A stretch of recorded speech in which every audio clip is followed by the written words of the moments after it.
Okay, so it will just pick up from where we left off. So it is going to be either Rulin or Havel. Which of you wants to take first turn? Havel, do you want to go? See if you can resolve your mimic. Mimic. Yeah. I guess I can do.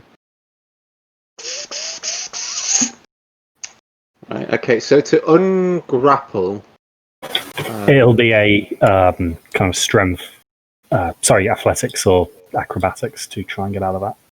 Oh, athletics. I forgot. Ooh.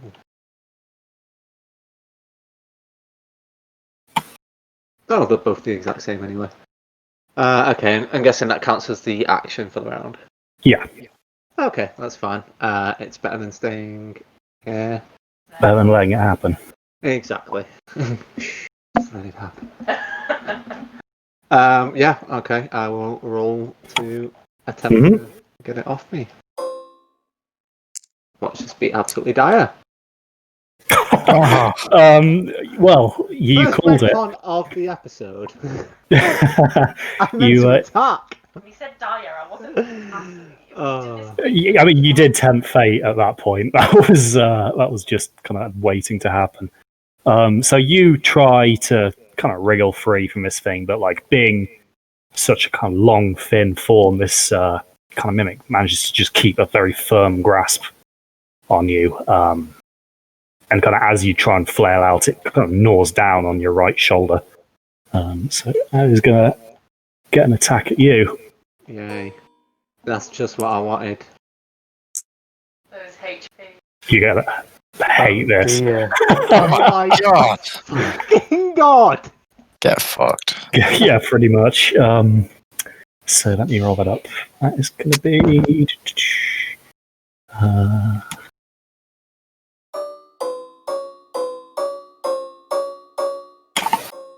Sorry, how many dice? How many dice? A lot of them are D4s, to be fair. But that's enough to do it. So, That's enough to do it. kind of Havel, as you kind of feel these teeth bite down, you kind of feel the arm just go limp. You can kind of see that there's blood now staining this already red carpet. Triss, you're kind of really the only person who gets a good view of this, but you see Havel just kind of go down onto the ground, still kind of intertwined with this carpet. It seems to be kind of lapping up this kind of blood that's leaking from his wounds. So yeah, great first turn. Yeah. Thank you. Just what you were waiting 2 weeks to do. Oh god. But it do be like that sometimes. It do. So yeah, I guess I'll end my turn now that I'm unconscious. Yep, that's usually what happens. Okay. Yeah, so Ruben, you're kind of still in amongst these crates, having kind of hopped back to get away from these spear-wielding guards. And crossbows. Right, okay. So for the argument of moving, can like this gap between the crates over there, could I say that I can move through that gap without having to climb and things? Would it reduce movement? Or? I'd count it as rough terrain because you'd have to kind of slip in between it. It wouldn't be, as fast as moving in open ground. So it's just double movement then? Yeah, but you could go through it if you wanted. So 10, 20, 25. Okay. Right, so we'll go 10, 20, 25, 30. Mm-hmm. And I'll attack Fulton, who's stunned. Yep. Still. Yep. Trying to see if I can finish him off. Oh, first spear attack. Oh, with advantage, sorry. Yep. Oh, fucking hell. Doesn't do much. Fair 14. So that one misses. Okay, and second attack. Oh my god. 15? So, you try and stab this halfling. Oh, I've got bless. Oh, yeah, okay. You want to add So D4 it's to a it? D4 to the first attack, which was a 14. So that's 18. That's a miss still. Okay, and the second attack, Even with dex bonuses removed because he's flat-footed. that's an 18 again. Oh, He's, yeah, that's a miss, I'm afraid. So you just try and get this guy with your spear, but he's kind of just a little bit too close to the guard, and you see him kind of parry the spears with his own, kind of protecting his boss there. Not what he's hoped for. Nope. What the fuck else to do? I'm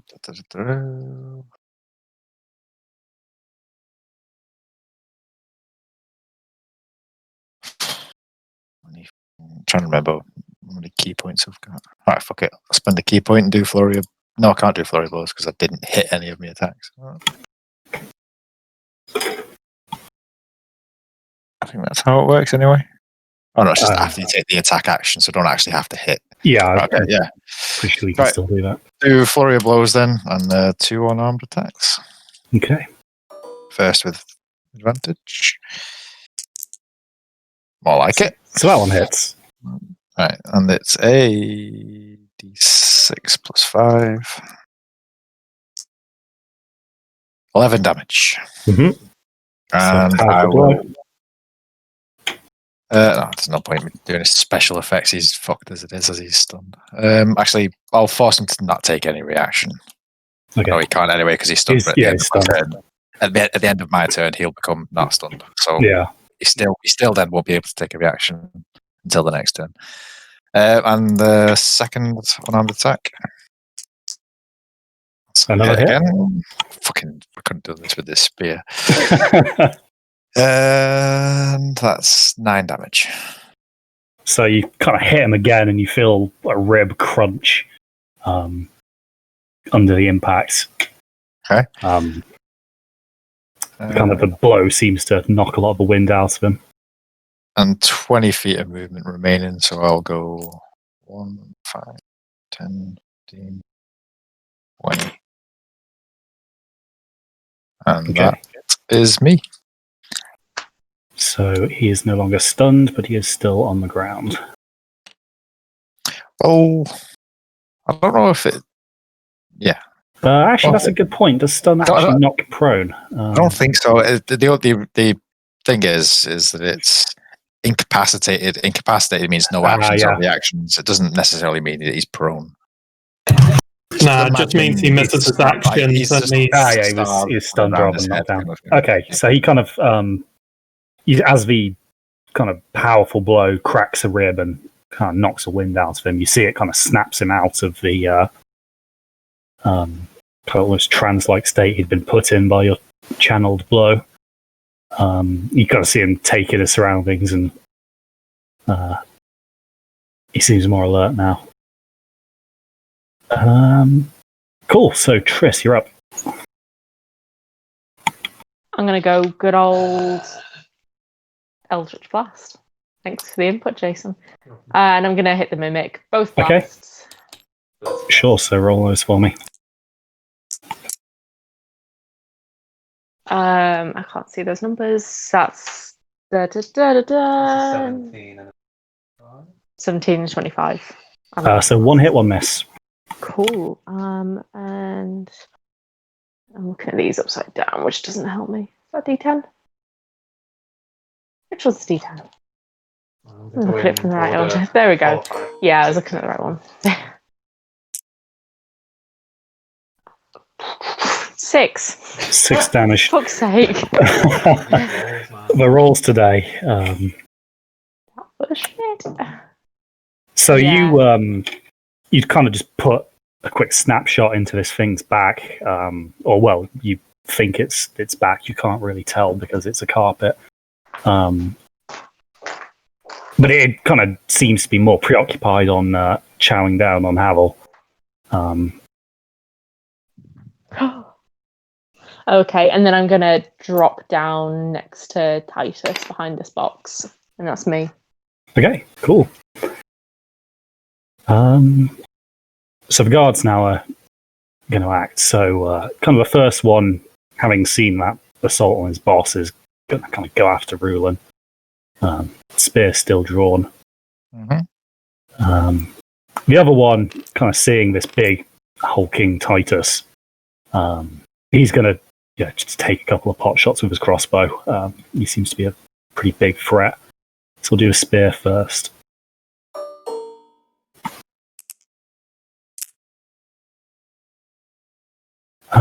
So that is going to be 22 and 17. One hit. Okay, so kind of the one spear goes in, so that's just going to be a d8 plus 3. So 9 damage. It's not the kind of worst blow you've ever taken, there, Rulin, but obviously you've kind of been in a bit of a prolonged fight already, so it's just another injury adding up. Yeah. But you kind of grit your teeth and steel your resolve. And finally, the crossbow.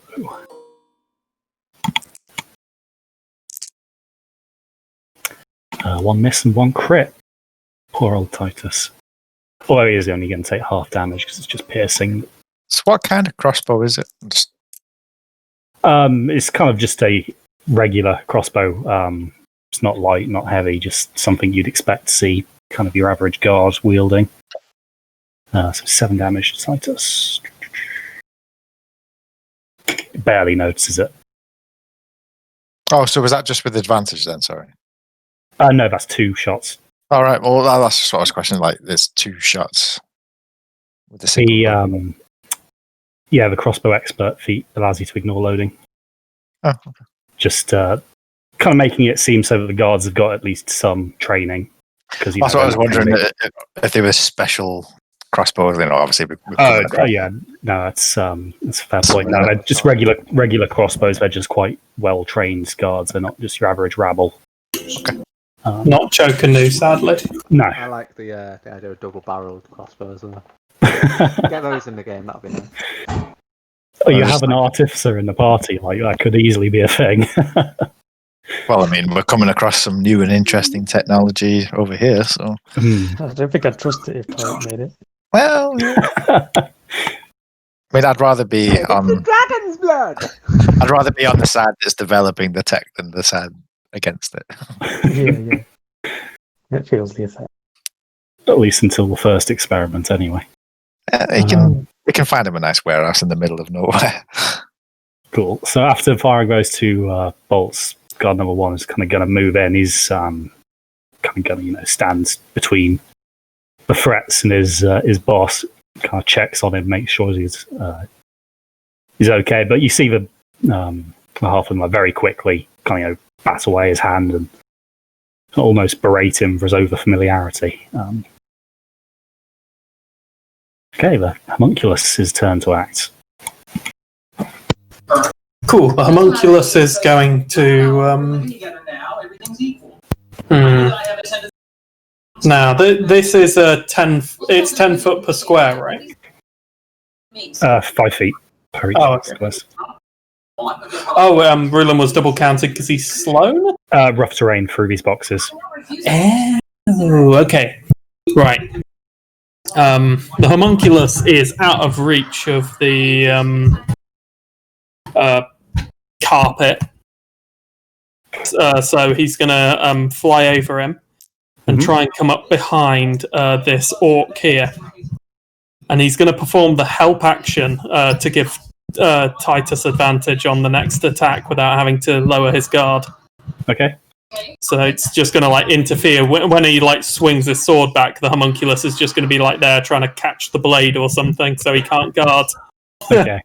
So you kind of see this orc kind of go and take a big backward swing, and then as the blade comes up, he kind of gets attracted and kind of magnetized to the kind of the feet-like attachments of the homunculus for a bit. Yes. I mean, he pulls it free pretty easily. It's not a strong grip, but it clearly kind of throws his attack off balance.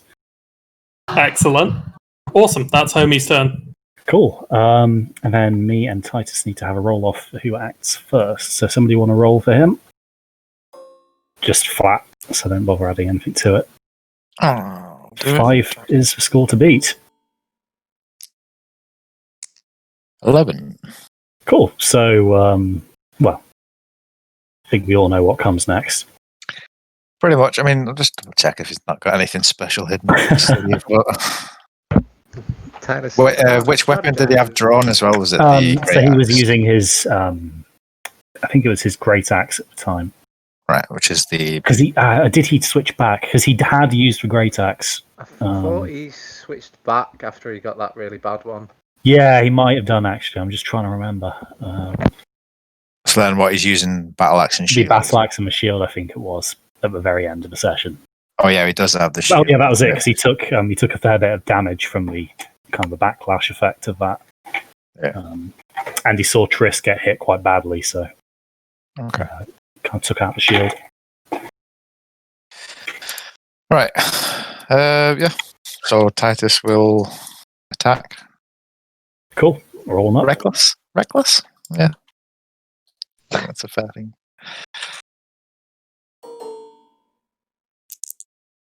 Be rude not to, wouldn't it? Oh, Oh my Oh my. good God. Oh. the odds of that are pretty low. Right, someone else is That's rolling 1 in next. What is 400. going on?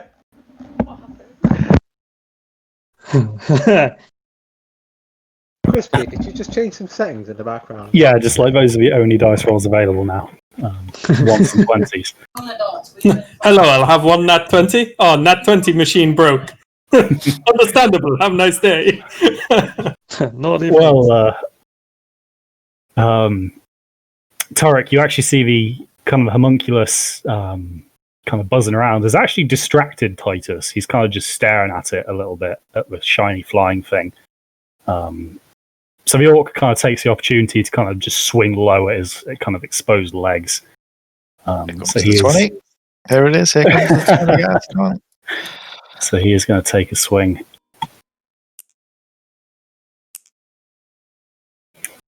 That is still going to miss. Clearly, the after effects of magnetism have had at least some effects, but maybe not the best outcome you were hoping for. Alrighty. Mm. Who's rolling the next attack then? Because I think Cal's now banned. Anyone else? Well, okay, I'll roll it. He's reckless, isn't he? So it's an advantage, isn't it? Well, he's getting advantage anyway, is he? Or against? Yeah, he's getting advantage anyway. It just means he's not lowering his guard. That's why the attack back didn't have advantage. Okay, let's do this. Oh my god, I know. I've just avoided Oh, a nat come 20 on! as well. There we go. Nice. Right, so Jason rolls for everyone. And Yeah, that's it. That's my nat 20, so it's his battle axe. so it'll be 3 lots of his damage because he's got brutal criticals as well therein. Oh my god. 3d8s plus 4. So 25. Wait, that is his battle axe, isn't it? That I just read. One-handed, Yeah. 1d8, yeah. Yeah. So another kind of brutal downswing from Titus in his kind of enlarged form just proves too difficult to parry. Oh, plus an extra 2 actually for his rage. So like as the kind of axe comes down, you just see it kind of knock the sword pretty much almost. The orc struggles to kind of keep his grip on it, and the kind of blade goes down and bites into his green flesh.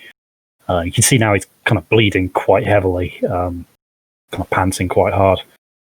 Even for an orc, this is a hell of a beating to have to stand and endure.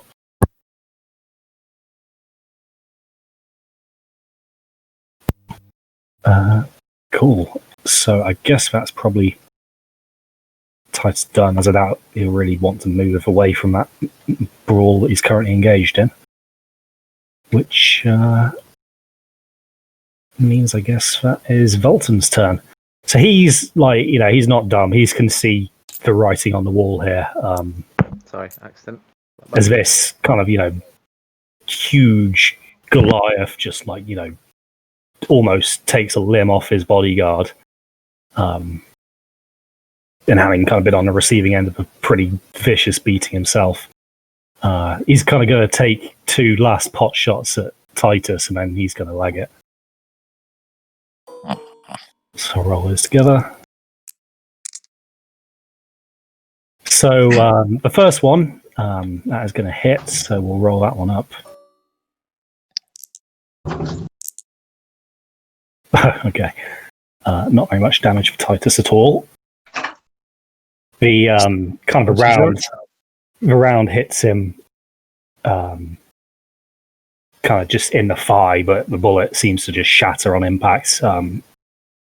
Leaves like a tiny scratch. It's not enough to really penetrate his enlarged stone skin. And then on the second one, as he kind of works the mechanism and kind of brings it up to aim and pulls the trigger, you kind of hear a soft then he kind of lowers it to kind of examine what he's holding before you kind of hear like a really loud explosion. Seems that Volton's had a hang fire and that has just gone off in his hands.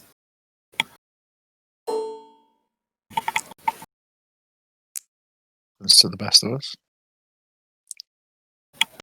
So the kind of the firearm he's holding just kind of detonates. You can see that the kind of the steel tubing of the barrel is kind of almost peeled upwards from the kind of a breech end. Kind of shrapnel's peppered this guy's face.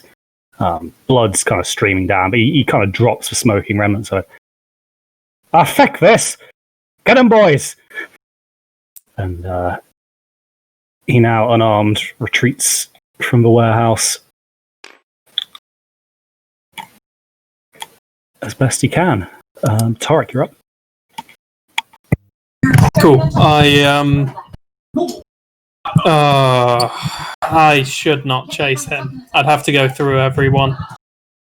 I need to try and save Havel. I'm going to try and save Havel. I will move this way and try and get on top of these barrels. So you kind of clamber up those, they're not too high. Cool. I've got a view on Havel's body from here, so I'm going to cast a healing word on him. Okay. Awesome. 13 health points recovered. People of Gotham are becoming heroes. So you regain consciousness and can kind of see Torek kind of precariously balanced on top of this barrel, kind of gesturing at you wildly. Kind of this mimic is still kind of looming over you, but you're no longer restrained as it's kind of let go to kind of begin the feasting process. Awesome. At this point, I'll just position myself so I can see. Actually, I'm already in a position where I can see all my comrades. Am I near any drugs? Oh God! Oh. All the all the supplies were in this area. Here. So the kind of the drugs were in here, the guns were in here. I'm gonna use my action to crack open to see what's in the barrel I'm stood on. So you kind of stamp on one of the boards, and it kind of cracks. And as you kind of look down inside it, you can see a whole bunch of kind of apples stacked high into the barrel. Motherfucker! This is the second time this has happened. It's like not. It's almost like not everything in the warehouse is to do with criminal activity. I know. What's he need this many apples for? Honestly, brewing cider or something. Hey. It's actually quite a viable thing to do. Does a fair few taverns. Does Titus get distracted by the sight of all those apples? It takes some psychic damage as it just reminds him of Blueberry. It is more food. Oh, Blueberry. I just remembered that happened. I've forgotten. Yeah. I was in blissful ignorance. Alright, I'll end my Image of turn. him caringly feeding him a handful of toxic berries. Right,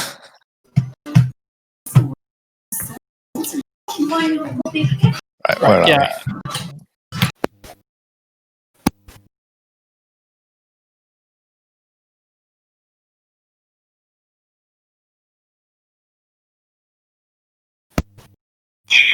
You're up. I think I lost everyone there for a sec. I think it's me, right? Yarp. Yeah. Indeed. Got you now.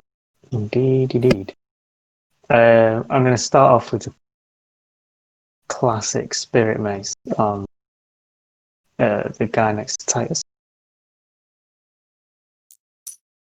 Oh, what? So all that stuff I said about the picture-in-picture turns out don't really work very well. Bam. It's a hit. 27. I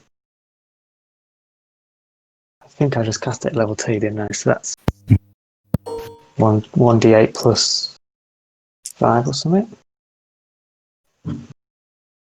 Let me double check the plus.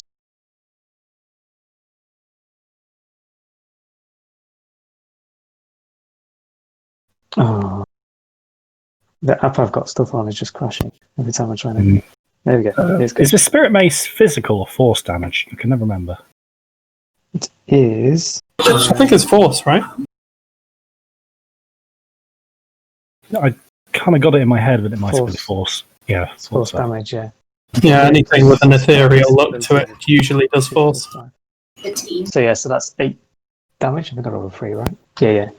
So you kind of crack this guy, kind of in square in his lower back. Sorry, what were you going to say? Trying to figure out how far I can move. 5, 10, 20, hang on. 5, 10, 15, 20, 25. I can't even get to Haven. I'll get here anyway, and I will level 1 cure wounds on Titus. Roll those dice for me. So that's 1d8 plus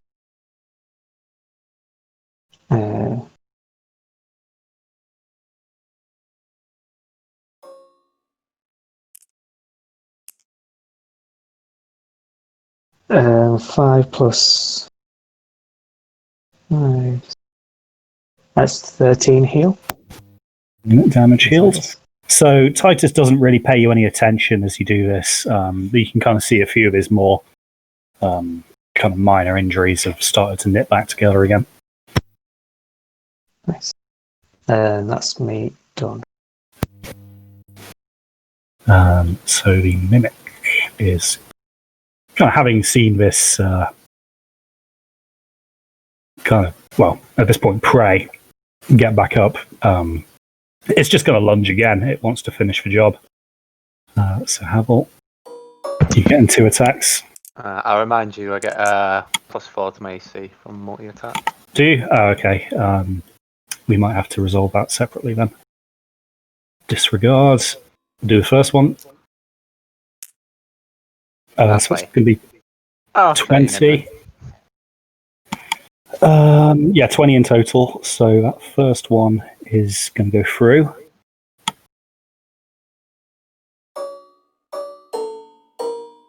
Fucking hell. 7 damage. So, you're on your feet still. You can already feel this thing breathing down your neck as it's just kind of got all of its adhesive kind of skin as well, just dripping down on you as it attacks. And then the second one.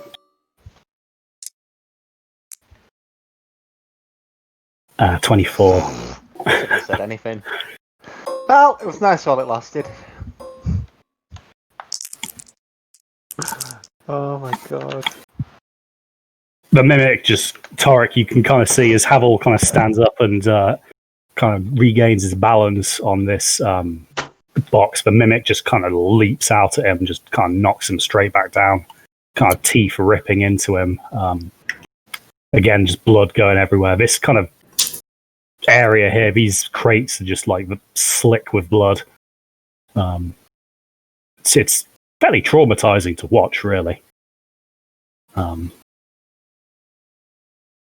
anyone own one of these? And then finally, the orc is going to attack Titus, and he's going to do it recklessly.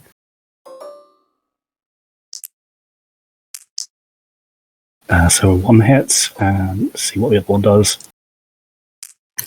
How come he gets advantage? Because he's reckless attacking. Yeah. Ah, Barbarian. So 2 hits for him.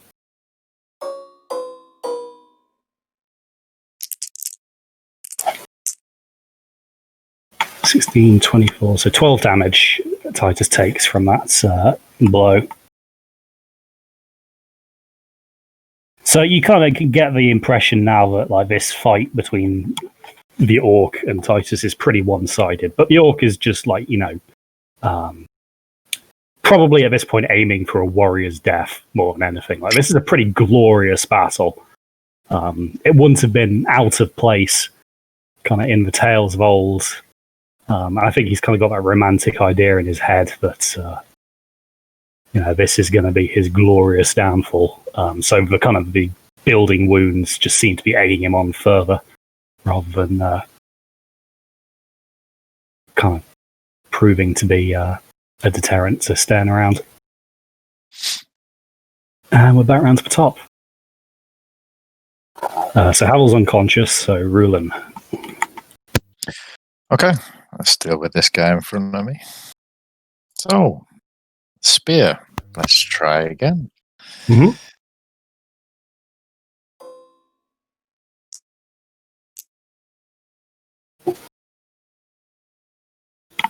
$16. Oh, plus the D4. 18. So you kind of thrust your spear out, and he kind of blocks it with a shield. Okay. Second attack. That's more like it. That one hits. Okay. So it's D8. 7. Fuck's sake. 9 damage. Okay, so you kind of withdraw your spear from that first unsuccessful attack and kind of swing it round, but kind of a lot lower than before. It seems that kind of having raised the shield has kind of obscured his vision of this, so he doesn't see it. And you kind of feel the spear slice down in the kind of gap between kind of his armored boots and his greaves. Nice. And I'll spend a key point to attempt a stunning strike. So that's a Constitution saving throw. Okay. DC? 14. It just passes it. So Right. again, the kind of heavy armor seems to mess with how the key is channeled.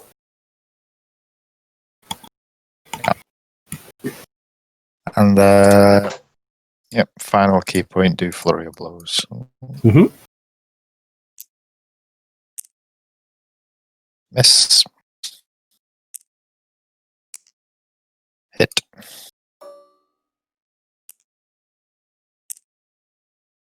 Seven damage. So you kind of use the first blow to kind of grab his shield and pull it down, and then follow it up with a quick palm strike to the chin. And I will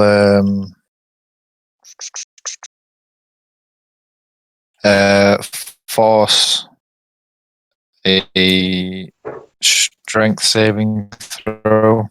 Mhm. Or get pushed back 15 feet. So he fails that one.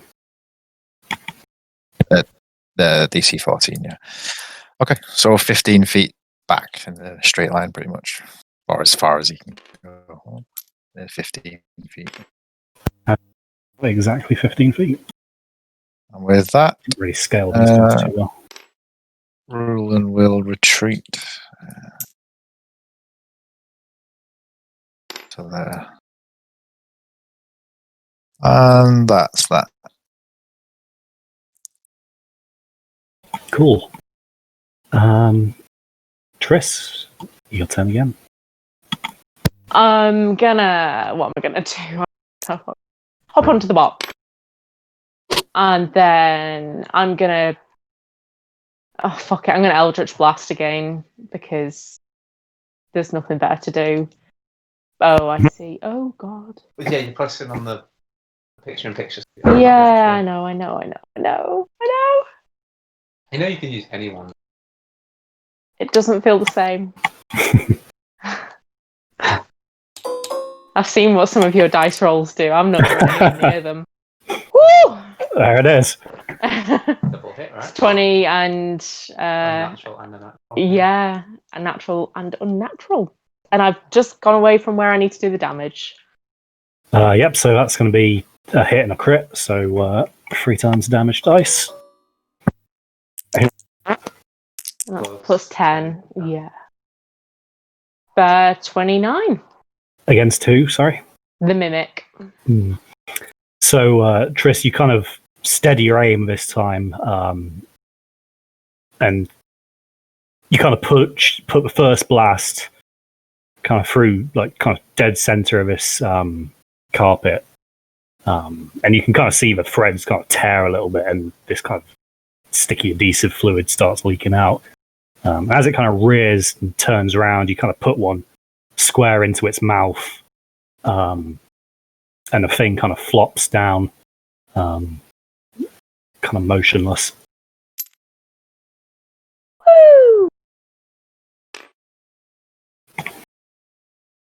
Cool. And that's one off the initiative board. And just hopping down,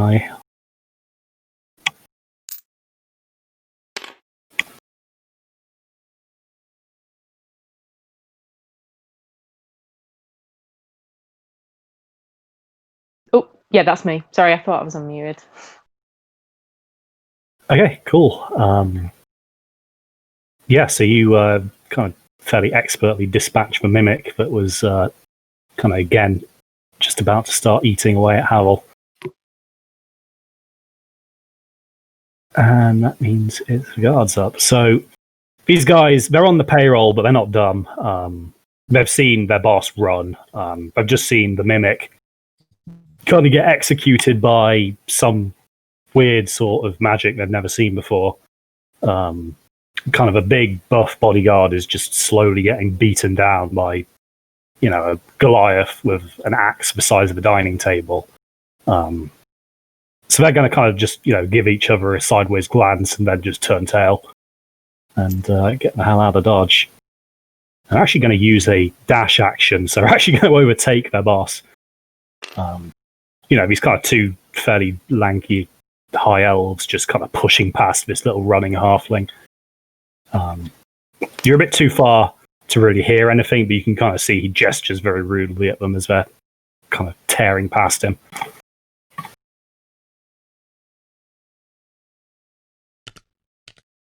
Homunculus is up.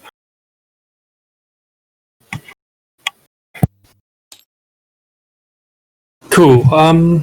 Homie. What can he do? Ooh,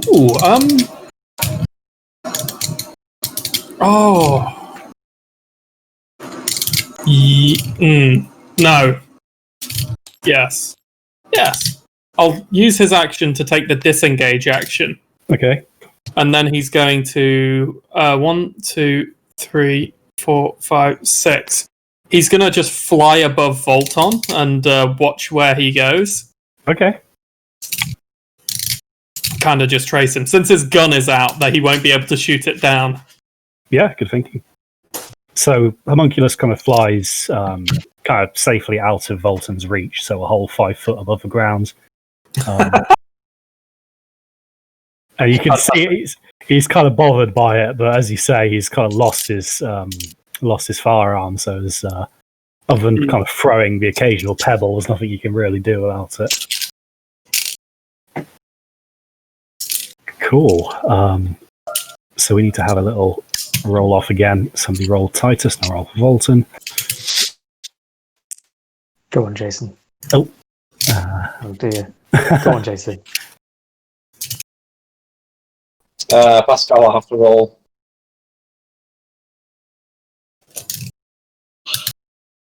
I'll tell you what, I'll just roll it to save the time. Okay, so he's going first. So he's again bothered by this, but he's just going to kind of follow after his guards. Torek through the kind of relay you've got on Homunculus. You hear him just screaming kind of profanities at the backs. Ooh, does Homie get a opportunity attack? Yes, he will actually. I need to quickly check the rules and see if I've Actually, got my melee attack on there. He's a construct, isn't he? Constructs don't get opportunity attacks. Really? In the same way that because my Spirit Mace don't. Yeah. Yeah. That's interesting. Yeah, I know it's one of those kind of weird ones, but I think it's overlooked a lot. Yeah. Otherwise, Spirit Mace would be very, very powerful. On top of it already Far too being very, very powerful as powerful. well. Yeah. So he kind of runs away.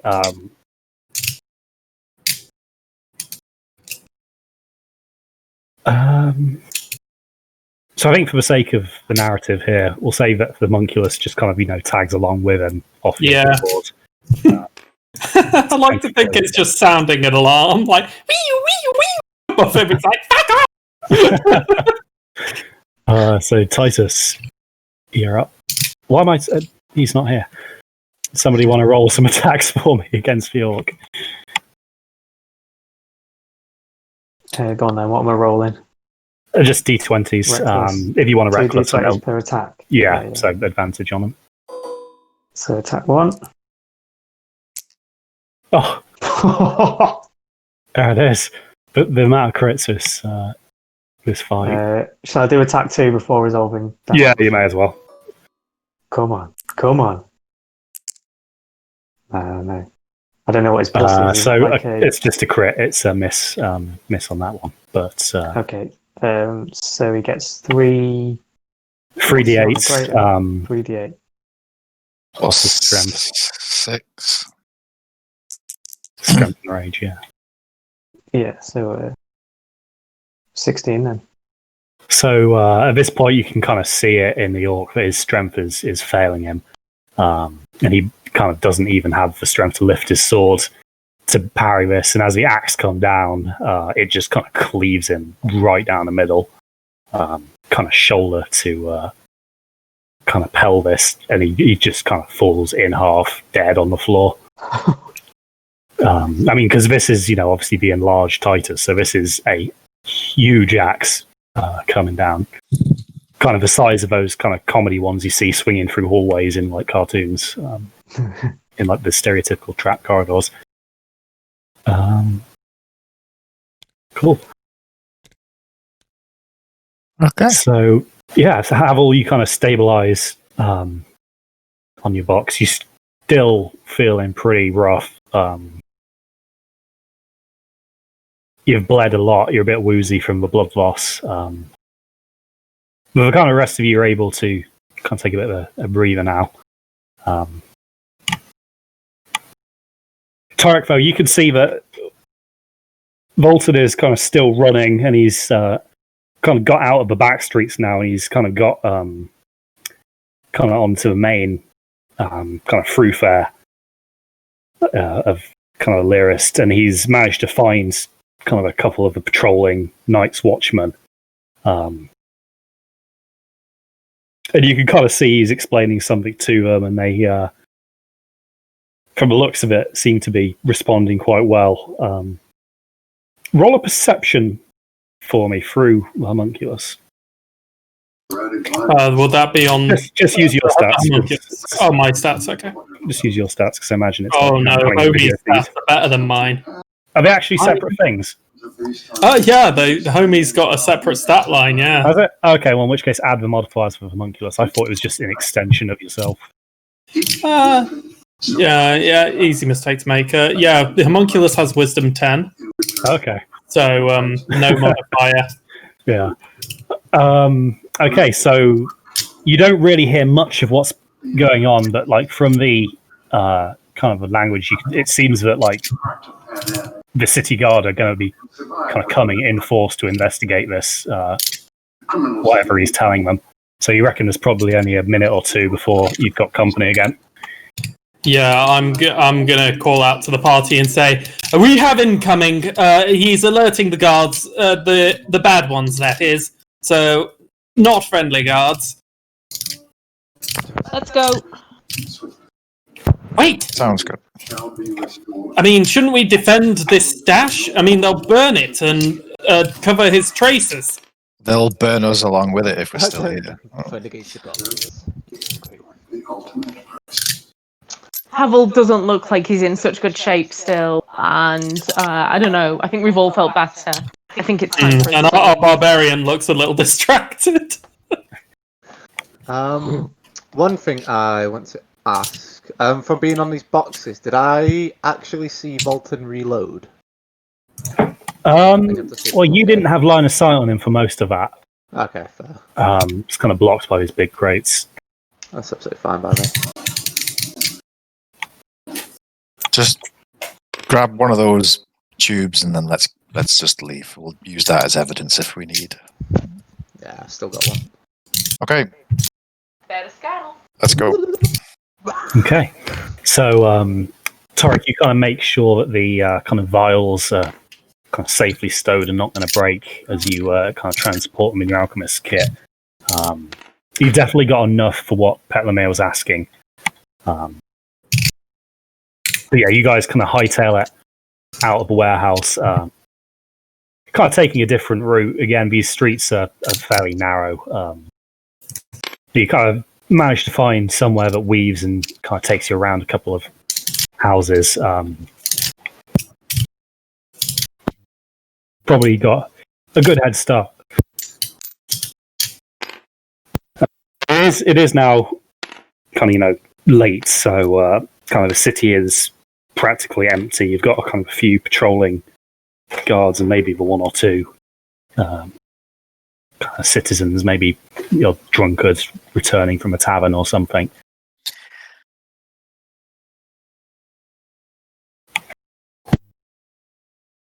So where should we go? Straight to the university, the college? I absolutely think so. Quiniel's life is at stake here. The may offer us some protection in case the guards come looking for us also. Weren't we supposed to meet what's his face? We can meet him afterwards. I think for now it's best we just get off the streets and lay low.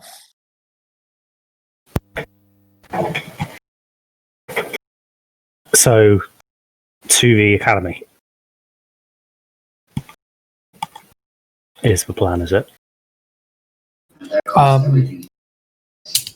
It is a good point, actually. We could go to the guard. Well, the inspector, Investor, yeah, man. So the address that he gave us for where he was taking his wife and daughter to hide. Whereabouts? Oh, he did. He kept that one as a safe house, so he didn't give you that information. Was it just to meet him back? Yeah, he had kind of instructed you that he'd be kind of, once he dropped his wife and daughter off, he'd be kind of where you met him the first time. Right. Meeting up with a cop might not be the worst idea we've ever had. Okay. Yeah, let's head to see him then. A loyal one, that is. We can explain what's happened. Mm-hmm. And actually, sorry, I was just about to interrupt you. Just because I don't know when we're next going to rest. You're right if I quickly use Cure Wounds 2nd level.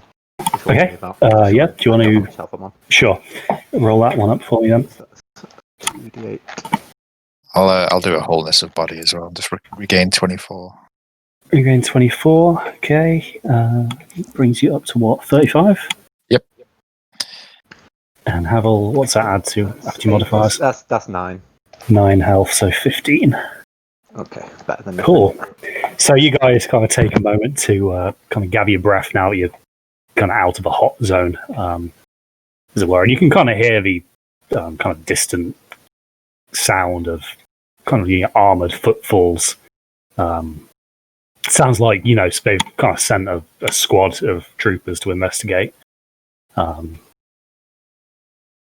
you kind of make your way, again, via these back streets, kind of largely staying off the main roads. And after about 10 minutes, you manage to kind of work your way back to the kind of residence of Inspector DuPont.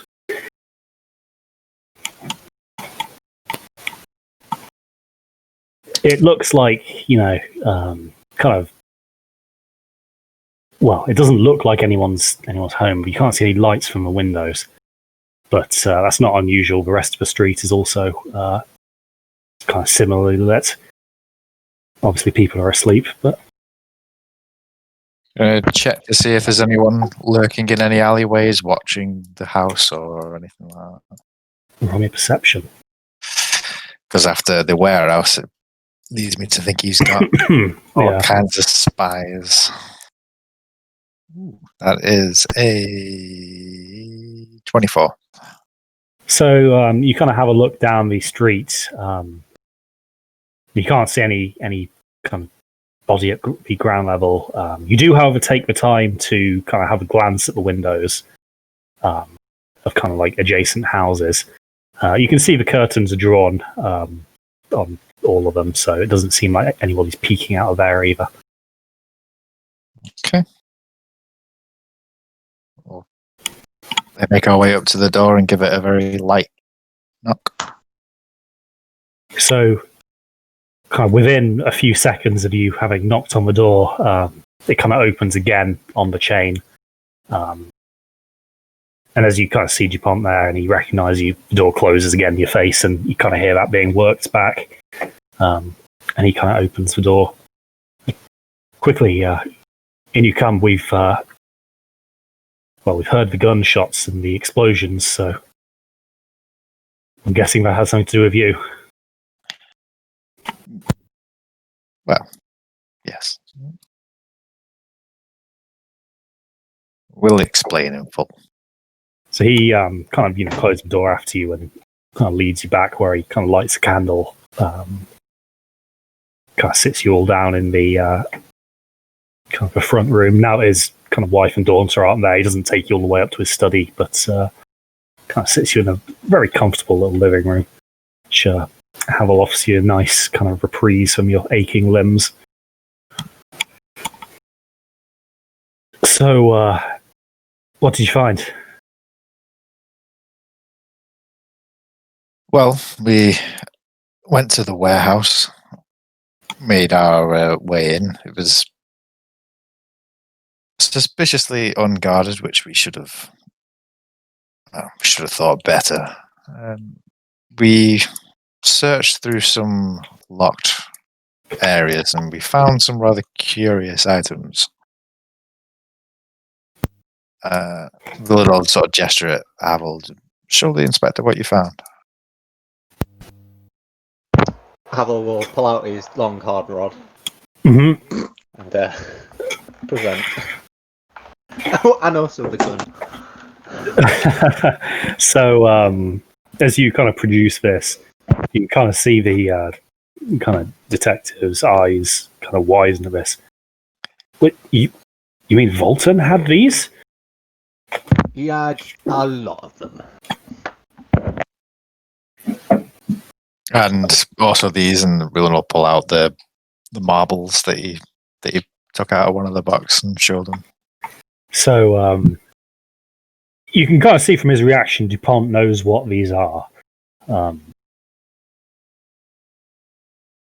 that seems to be worrying him. You can kind of see straight away that his kind of face is kind of shadowed as he was kind of clearly mulling over a few things in his head. The Sorry, Karen. the crates bore the mark of House of Ronin. Well, that would explain how he was getting them. And these are no trinkets. I can assure you that. No, we witnessed it firsthand. Well, Walter himself showed up with his cronies, and he was wielding one of these. What do you call them? they're called arcubi. Arcubi. They're not exactly common knowledge yet. The fact that he's managed to get some of these, or well, by the sounds of it, that he's being provided with them by House of Ronin is concerning. Well, I think I might have to readjust my priorities. This is definitely troubling news, and I think probably of more importance than what I originally came here from. For I think Lord Vernan is going to definitely want to know about this. Rulin just kind of goes a bit pale. Right, well, what can I say? I don't know. Don't really know how to thank you. You've saved me a lot of time and effort, and from the looks of it, you've come out pretty much unscathed from it. I think it would have been a lot bloodier of an affair if I would have had to have gone in with a full squad of military police. Well, about that, it seems Volton made his escape, and he may have got the entire city guard looking for us by the sounds of it. There's anything you can do to help us in that regard, to keep our names clear? Well, I'm not sure what influence I have with the officers here, but tell you what, I'll let you know where my safe house is. I need to be heading back to Weirden straight away with this news. I'll take my wife and daughter with me. Please feel free to make use of it in my absence. Of course. So Rulin, he kind of hands you, after kind of rummaging around in the desk, a kind of a fairly ordinary looking key. And he kind of writes down a series of directions. And you can kind of see that it's not in the city itself, but it's kind of in a small hamlet, maybe half hour's ride. Kind of, still inside the kind of farmed land, so it's not kind of rural by any stretch of the imagination. But he kind of gives you a little description of a house, so you're pretty sure you'll know which one it is when you get there. Right, well, I suppose this probably is something that I need to see to immediately. Can't imagine. Before you disappear, what exactly is it that you came here to do? I understand you came here to stop Volton, but for what purpose? Why were you sent here? Roll me a persuasion. Oh dear. 16? He kind of looks at you up and down. Then you kind of you see his expression soften a little bit. Well, I think you probably know, or ought to know at least that much. You've done me a good deed. Well, as I said, I was originally sent from Weirden. Don't know if you know, but the kind of house in power is House Vernan. I've heard of them. Recently, the Lords managed to secure a somewhat fragile political alliance with House Ronin via a kind of reasonably high-profile marriage of kind of some lesser family members. He kind of sent me here, first of all, to see how trustworthy the town's guard is, and well, I think we've answered that question. More importantly, to see what was going on. We'd heard rumors that kind of some of the elder members of House of Ronin were not too happy about the kind of forced collaboration and their lack of influence as a result of this marriage. It seems that if they're gathering weapons like this, that may come to a fairly violent head within a reasonably short term.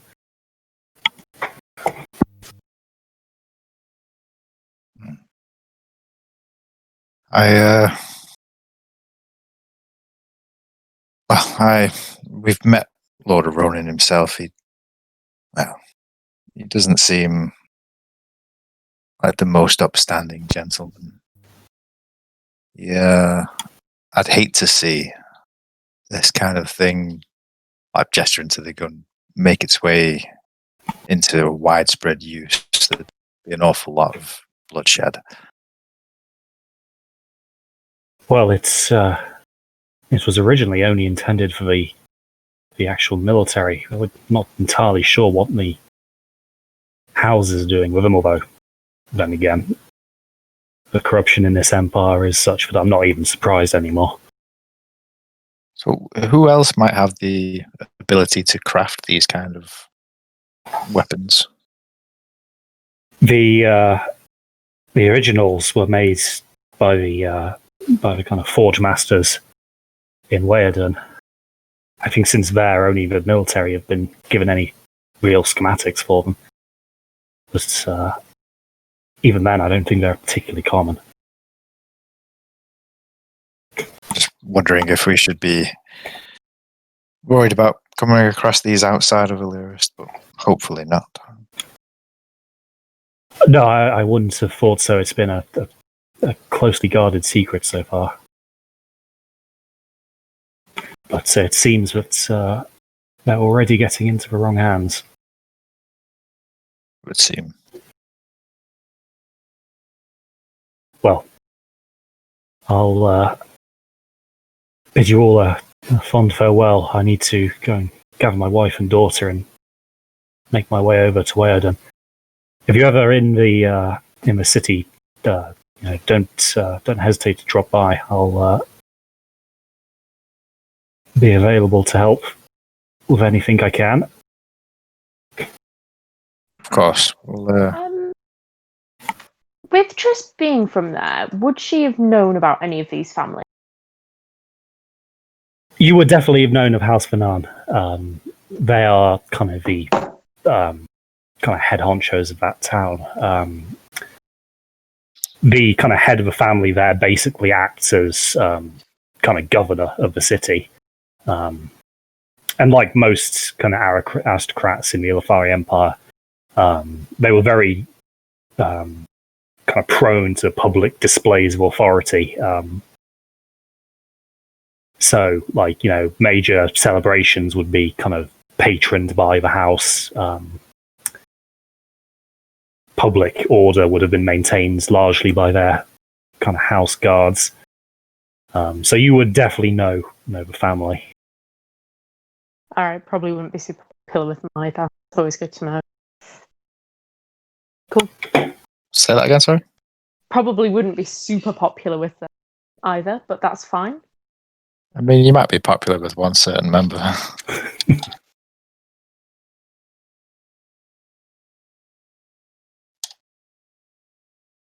All right, I guess, do we go back and try and help Quenil now? It seems that way, but maybe we should take precautions so we're not interfered by this other business. Yes, we should try and make our way quietly over there, stay out of sight. Does this town have a sewage system?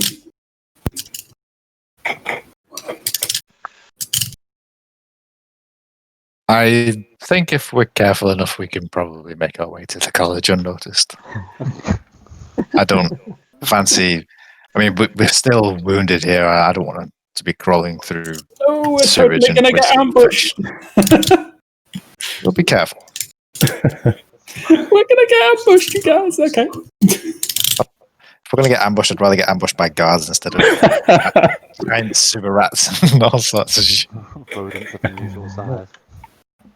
See who's here is familiar with Skaven, yeah.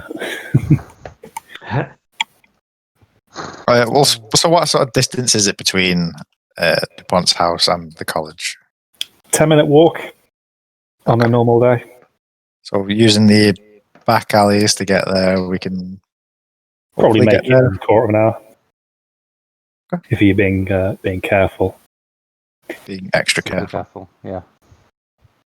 So DuPont kind of, locks up after you guys.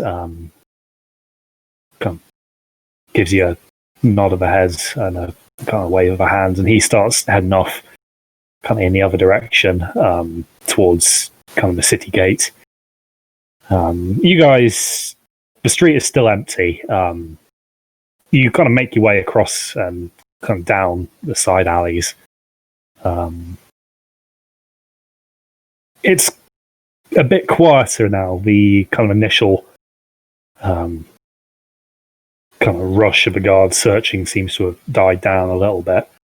No doubt, kind of, having not found anybody, it's kind of dampened their efforts a tad. But you play it safe all the same.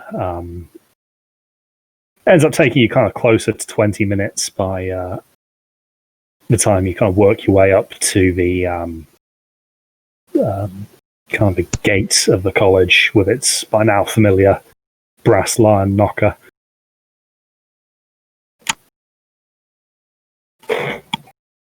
We'll give it a rap. So as the kind of brass makes contact with the wood, no admissions. College is closed. Did that sound like an automatic response? Or It definitely sounded like somebody had pre-programmed that. give it a harder knock? No admissions. College is closed. Roland will turn to the others. Any ideas? We're open if you need us. Changes in your... We're here to see a Quail. No admissions. College is closed. The actual door to the college, is it a door to a building or is it a gate that you go through first and then into the building? It's kind of a large wooden door that kind of opens on into the courtyard. So there's no kind of gap over the top of it, if that's what you're asking. Yeah, basically.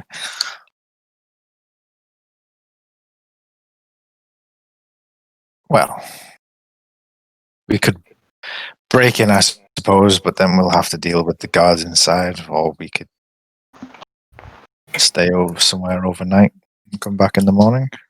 What time is it at the moment? So by now it's probably just a little past midnight. Okay.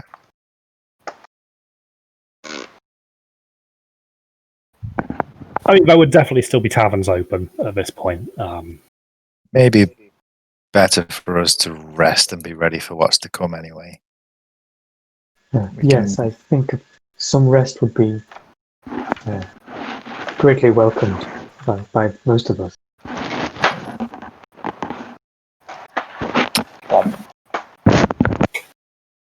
So So the nearest tavern is the kind of student one that Havel, Titus, and Shug had kind of spent that evening in.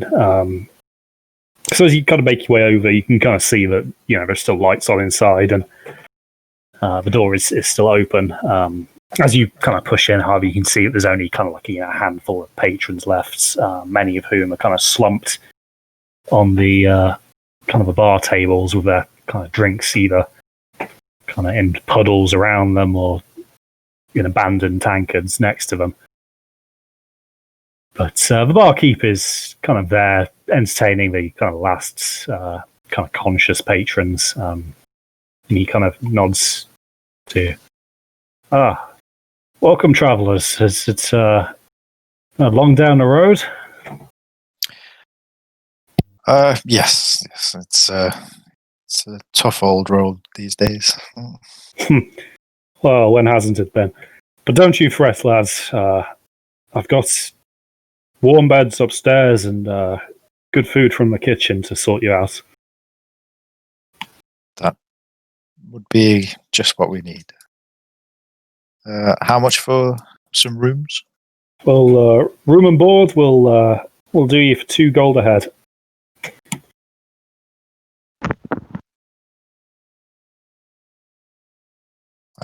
Cool. Ruin will pay it. Well, For everyone. Oh, that's really kind. Thank you. he kind of reaches down under the bar key, onto the bar, and kind of pulls out a room key, which he kind of places down next to you. Now, if you'll wait 10 or so minutes, I'll get you a nice hot bowl of soup to take the edge off of it. That would be wonderful. So you guys have kind of got the pick of the litter as when it comes to tables. The place is largely empty now, so you kind of find somewhere for everyone to sit, no problems. Titus gets out his folding stool to spare the furniture.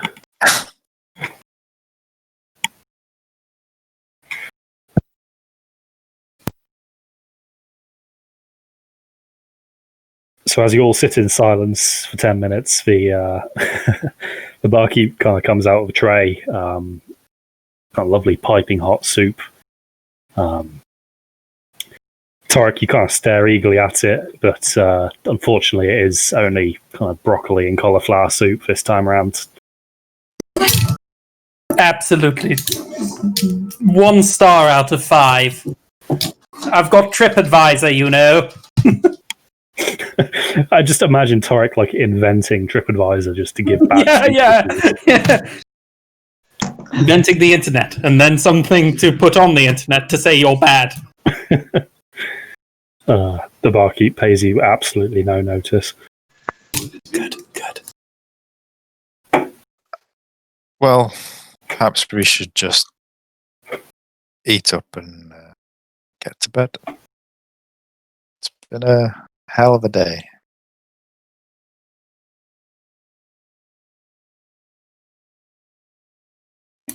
Yeah, if no one's got anything to do. No, I'm good to rest. And shit. So yeah, it's been a fairly testing day for Howell. So he's one of the first up the stairs to his room. But as you guys open it, you can see that it is. It's despite the studenty appearance of the bar, the rooms are of actually decent quality. The beds are comfortable, and it's warm, so you get a lovely night's sleep. And with that, I'll be right back. Well, intermission, I suppose. So everybody, take your long rests. Oh, I feel so good.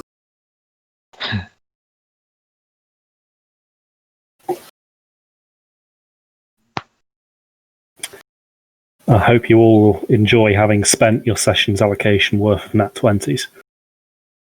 I already spent all my nat ones, so. That was pretty mad. The start was the best. Nat 1, Nat 20. One! Well, it was when you kind of rolled that with advantage for Titus, and it was just 2 1s. Oh, no. Yeah. Jesus. It felt like we've all been using Ruland's coin for the whole session.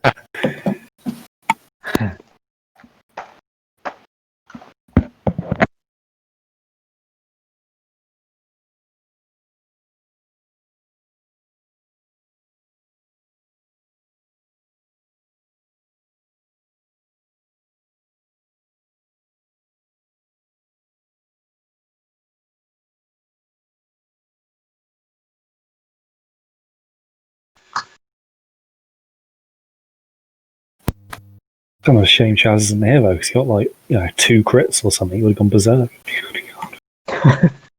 No. After it took him like 17 sessions to get a kill. I know. I miss him so much. I miss his "Let's go." Just how easy it is to bait Chaz into something. Just the orc starts shit talking you, just like, and that's who he's going to be fighting for the rest of his combat. So what did I miss, sir? Nothing. We were just taking a bit of an intermission while we were resting. So yeah, you guys get a good night's sleep in this inn. You kind of come downstairs and there's kind of like oatmeal and stuff for breakfast, so you kind of get some grub down you. And kind of set about the day. Wicked. By now, obviously being an elven city, Illyrist actually kind of really starts to function quite early in the morning, with the majority of its denizens only needing a 4-hour sleep. Kind of work starts quite early and is largely limited by the amount of light available. So you guys kind of come out of the tavern into the bustling streets that you're used to by now.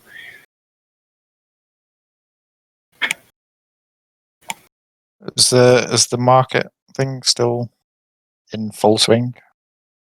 From the sounds of it, you can definitely hear lots of voices coming from that direction.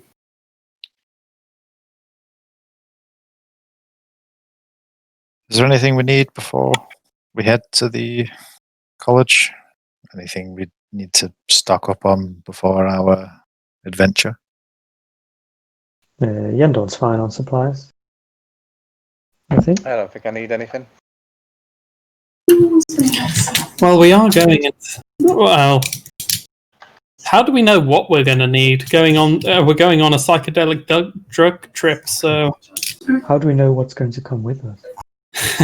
I'd like to imagine that Torek would put an arm around Yendorn's shoulders, like, let me tell you. I love the fact that he would need like a running jump to put his arm around the end of the Around the back of his knee. Hand around my upper thigh, yeah. When I was looking through those books, I found that ritual that was related to changing planes and the blood sacrifices and things. Have I had a chance to write that down yet? Yeah, you could have done that last night. Wouldn't have taken you too long to kind of get that from your memory into kind of writing form while it was still reasonably fresh. Cool. Would that provide any help for us? It would definitely provide you a way onto the astral plane if you were willing to sacrifice 6 gnomish children. Oh. I am. Wait, sorry. I am. Okay. Oh no. Derek, are you still classed as a child? No, I'm like rebellious teenager phase. His whole alchemy thing is just a backlash against his dad who wants him to be a jeweler or something. No, Dad. Shut up! You're not my real dad. I don't even like opals. Hey, Tarek, can you create child clones of yourself? I. Well, Tris, we've got about half an I hour. like the thought of me going, Then he thinks for a moment, opens up a journal, writes in the first page frantically, looks up and goes, no, not yet. Oops. Sorry. So, you've set Torek down a path of horribly unethical scientific experiments, but yes, you've had a chance to read your kind of spell book. Excellent. So I'm now Torek's enabler as well. That's just what I always wanted. Fabulous. We're moving up in the world. I think, anyway.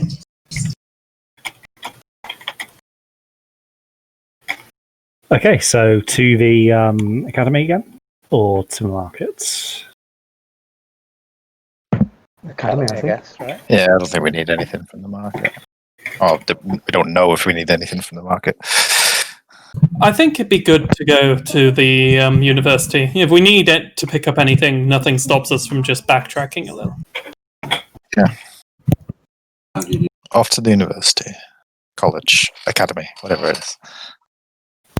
Learny place. Yeah, that one. So as you kind of approach, you can kind of see a few students kind of entering the door. And Rune, you actually managed to kind of catch it before it closes this time, so you don't even have to bother with the particularly Jobsworth lion that is stuck on the door.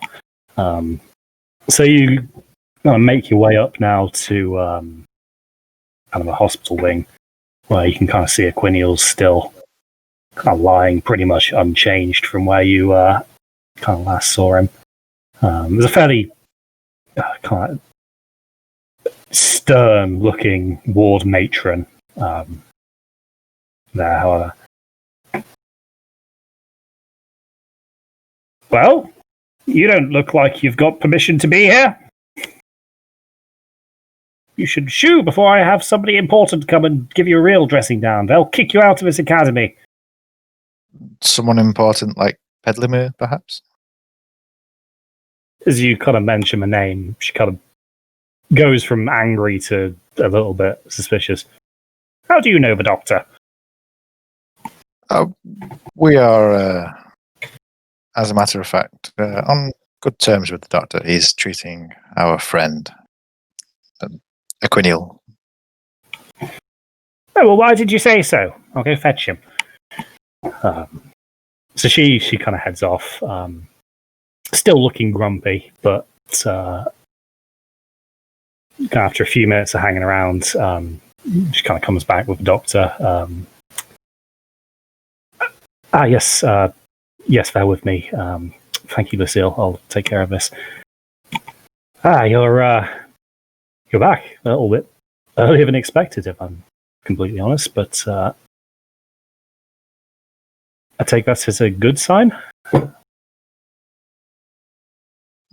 Yes. It was some trouble, but we managed to obtain what we needed. I present it was contained in tubes, right? As you kind of bring them out, he kind of very quickly gestures you to put them away. Jesus Christ, don't put that. It probably wouldn't say Jesus Christ. I just haven't got around to coming up with a suitable exclamation. By the cummies. We will retcon that at some point in the future. But, To return to normal. generic exclamation. Don't bring that out here. You'll. He kind of looks around and just checks that the kind of matron is long past. Okay, so I'll level with you. I haven't exactly got permission to do this ritual. Definitely not on the college grounds. We're probably going to need to find somewhere secluded if we're going to be doing this. Well, as it so happens, there is a safe house of sorts nearby. Yes, that could definitely work. We can certainly transport the patient. He's stable enough to be moved. Tell you what, I will grab my things. It's as you can see, he kind of gestures at the empty beds. Not a particularly lively day on the ward, but yes, I'll go grab that now. Will we need to smuggle Aquiniel out? It would probably help. Might avoid a few awkward questions. I'm not sure the guards are used to seeing unconscious elves being dragged around at this hour of the day. But I'll leave you to think about that. I'm going to go and grab my kit. Okay. Torek? Oh, I've got an idea, don't you? How long do those potions of transformation last? Oh, well, that wasn't my idea. It's actually a lot better. I mean, yes, they last checks notes an hour, I think.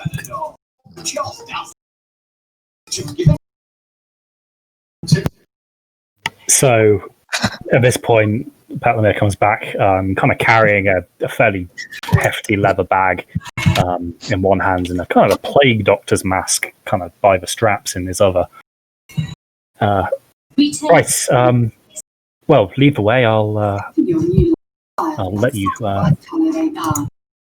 take me to this secluded spot you have in mind. So we won't struggle to get Quiniel out. Well, I mean, Titus can definitely carry him. He's not a heavy guy. Okay. It's just whether you wanted to do it in any different, maybe possibly more discreet manner.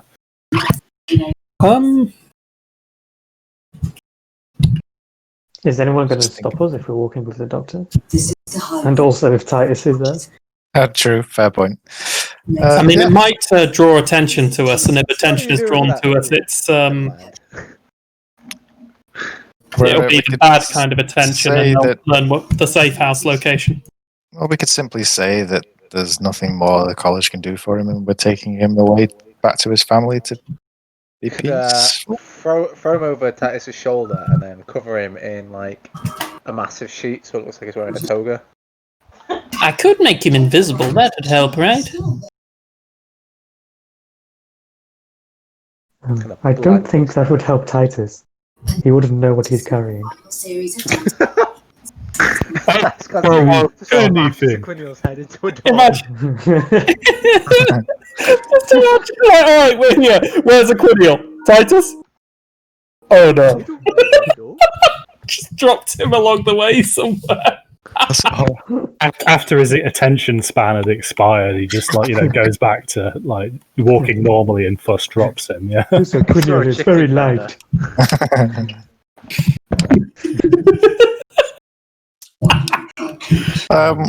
Maybe we just carry him out, then the doctor can explain away any reasons why we're carrying him, I suppose. We can I'm sure I can do my best to although I'm not really much of a liar. He kind of seems willing to do it, but a little bit uncomfortable. On a scale of -5 to +5, how good of a lie would you say you are? I would say that'd be somewhere around there. Your character wouldn't know that, Mark. So what are our options here? we carry him out invisible. in plain sight and hope no one questions it, and hope we can explain away any reason for why we're doing it. Or we can attempt to turn him invisible and... Attempt? I can turn things invisible. Honestly. I could also put an illusion over him. Tris. I make a... you know those novelty glasses with the nose and mustache? Yeah. I make one of those appear on him. So Aquiniel is still unconscious, but now has a very comical looking kind of mask. Is there any wheelchairs we can stick him in? You know what? Yes, there is. Right, let's do that. Okay, so you kind of slam Aquiniel into this wheelchair, kind of fake nose and glasses and all. And you let Titus push them, but he kind of gets to the stairs and just keeps going. You can see that he's strong enough to kind of keep Aquiniel in the chair, but if he were conscious, he would not be having a very comfortable ride. But you guys kind of make your way out of the college again, kind of into these now fairly busy streets. So, Rulin, you kind of take the address out of your pocket, have another quick glance, and then kind of lead the way. It's going to take you fairly close to the farmer's market, but with Titus kind of pushing the chair, kind of clearing a path isn't that big a deal. Yeah. It seems that people kind of giving you a bit of a wide berth like this. I mean, there's clearly something wrong with the guy in a wheelchair. Like the inflammation in his nose looks incredibly painful. I don't know whether it's infectious, so most people kind of give him a wide berth. However, as you kind of draw near the city gates, the guards kind of stood on duty there. One of them kind of steps in. Oh, what happened to that poor sod? And why are you taking him out of the city?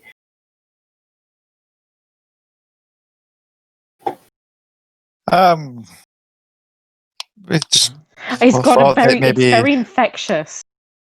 And we thought it would be best to quarantine him out of the city. We've been instructed here by the doctor to take him out. Yes, that. Roll me a persuasion, please. Take a +5 to that roll. Plus the fucking whatever else you get. Alright, let's see what we've got. Ooh. Someone say natural 20. Let me just... No, it's a natural 1. Oh no. Shit. Did somebody say party inspiration? Someone did say that. Yeah, I heard that as well. Yeah. Is that a redo? I think that's a redo. I still think that's our last one, but hey. So, I think we've got for it. 2. I think so. We'll have 1 left. I think. Are we using the party inspiration? Yeah, do it. Yeah. We totally are. We always forget to use it, so just do it again. Yeah. We need this plan to work. Fucking hell. So that's 14 Plus 5. So it's 19. The guard immediately kind of recoils a little bit. Well, that's a good idea. Wouldn't want any sickness spreading. It'll kind of go through the place like wildfire with all the farmers here. Go on, out you get. They kind of give you a very, very wide berth as you kind of wheel Aquiniel out of the city. So the wheelchair doesn't fare that well on the kind of the country roads that kind of start to take hold when you're about 20 minutes out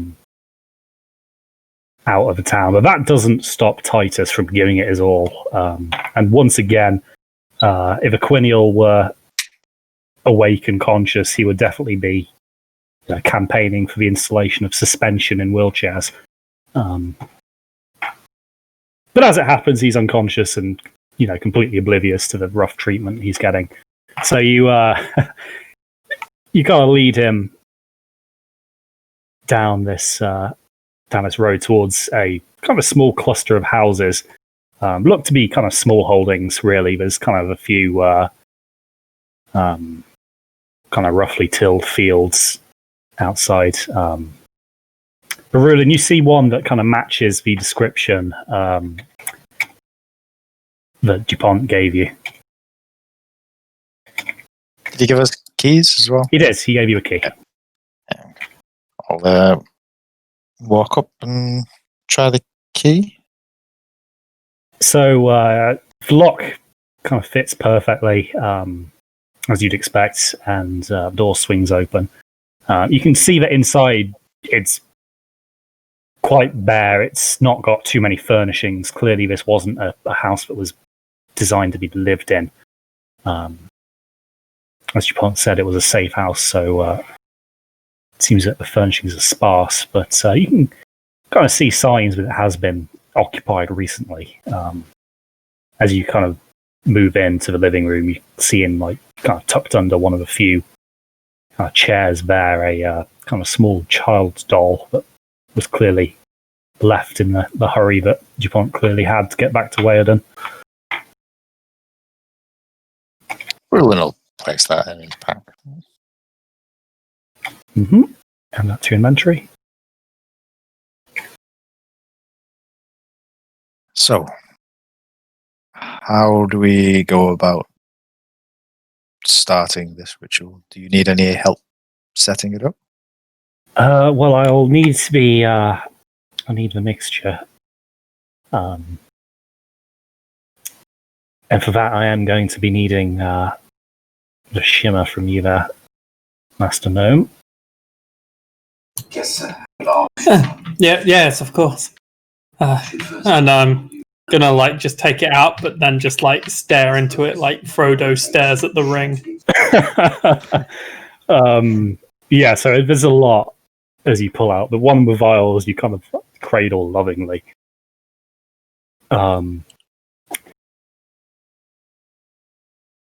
But you can kind of see that Petlamir has seen that kind of glance before. Trust me, my friend, it's really not worth it. I've seen the kind of end result of a lot of cases, and it is really not something you want to be experiencing. I don't think I'm familiar. What is the end result? Usually it's involves being 6 foot underground, We just talked about it. but it's not a pleasant way to get there, I'll tell you that. I just got what you meant. Okay. I hand it over reluctantly. Right then, I'll begin But I'm well. my preparations. I would suggest maybe finding something for all of you to either sit or lie on. We're going to need somewhere for your physical bodies to stay whilst you're under. I would like to spend this next few minutes ritual casting alarm on each of the entrances to this area to trigger mentally when something trespasses. Okay. So you kind of go and do that to the front door and the back door. There are a couple of windows, but you kind of managed to include those in the alarm. It's obviously quite a wide spell when you consider that you're in a house. So while you're doing this, kind of the rest of you managed to kind of drag enough furniture to kind of make it so you all have somewhere to either sit down or lie. But after about 10 minutes of this, Petlamir kind of comes back, and he's got his plague doctor mask on now. Oh right, if everybody's ready, I think I've got it now. He's going to be like one of those doctors, like, don't worry, the X-ray's completely safe. And then runs out of the room. Yeah, runs out I'm of going to wear this lead coat and go into another room. Yeah. So, from the little bit of research we did on astral or plane walking, I keep saying astral, but it's not, is it? Do we take equipment and things with us, or is it just our bodies that are shifted through? Well, it's actually a kind of projection of your kind of soul in a way, kind of psyche. So, like, I think you would have like kind of psychic projections of your equipment. Okay. I just think for ease of, because otherwise, it's if you want to get into the realistic physics of it, then you'd probably end up going in there without any weapons and equipment and. Oh, Rulin's totally fine with that. Oh no! What a shame. Okay. Yeah, so I think physical, like psychic projections of equipment for just argument's sake. Okay. Well, ready to go. Excellent, good. Well, everybody get comfortable, take a seat. I'm going to be placing this sensor here in the middle of the room. It's probably not going to smell all too pleasant, but I don't really know, so maybe you'll have to tell me when you're back. You've got an actual gas mask on. No, I'm just cupping my hands over my mouth. Also, how the hell do you make beams and GM at the same time? This is impossible. Multitasking. It is a skill. Yes. Anyway, what was I saying? Yes, so you're going to be needing to really, all I need you to do is just sit back, stay calm, and just inhale deeply. It should start to work reasonably quickly once the smoke gets going. Don't you worry, I'm going to be staying right here. I'll make sure that nothing happens to you while you're out. Jesus, I hate traveling to other planes. It's going to smell bad. Did you say? I don't know what the plane will smell like, or if it indeed does smell, but I know this particular mixture is fairly noxious, judging by the chemicals that went into it. But I don't know. I've not really ever done this before, so whatever happens, you're going to end up in a book. So you've got that going for you.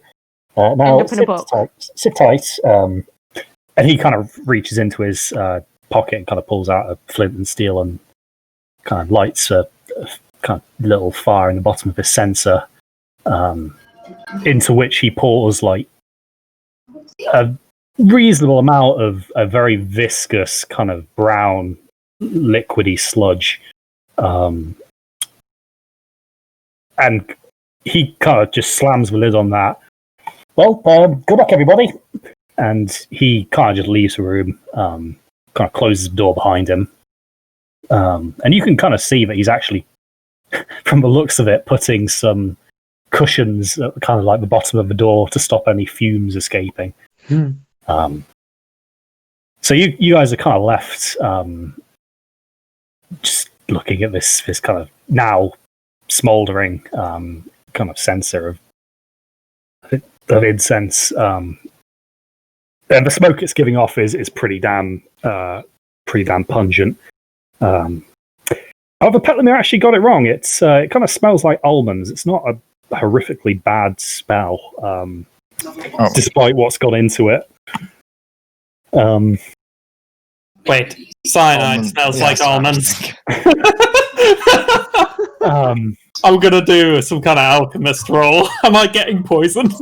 Yeah, roll me an Arcana. Fuck it, that's probably what falls closest.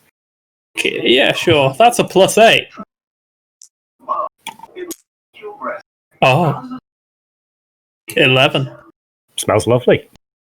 Should probably be in a perfume. Eau d'Almond. Giorgio Almonde. Oreo. Poor gnome. So this kind of starts to spread quite quickly. It seems to be drifting down towards the floor, but as more and more of it comes up and out of the sensor, the room starts to fill. So as you guys are kind of breathing it in, kind of start to feel a bit woozy. And it doesn't take long before kind of, Torek, being lowest to the ground, is kind of first to go. Kind of followed quickly by Triss and then kind of Havel. Really, you kind of obviously are used to these breathing exercises for your meditation, so you kind of manage to stay conscious for the longest here. But you two kind of manage to you find yourself succumbing to it, and your kind of vision fades to a kind of a very whitish as you pass out.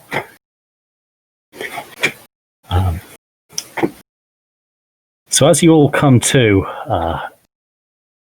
you kind of again have the reverse where you kind of start to slowly regain consciousness. Kind of from somewhere behind you. Hey you! You're finally awake. Nah, I'm just fucking with you.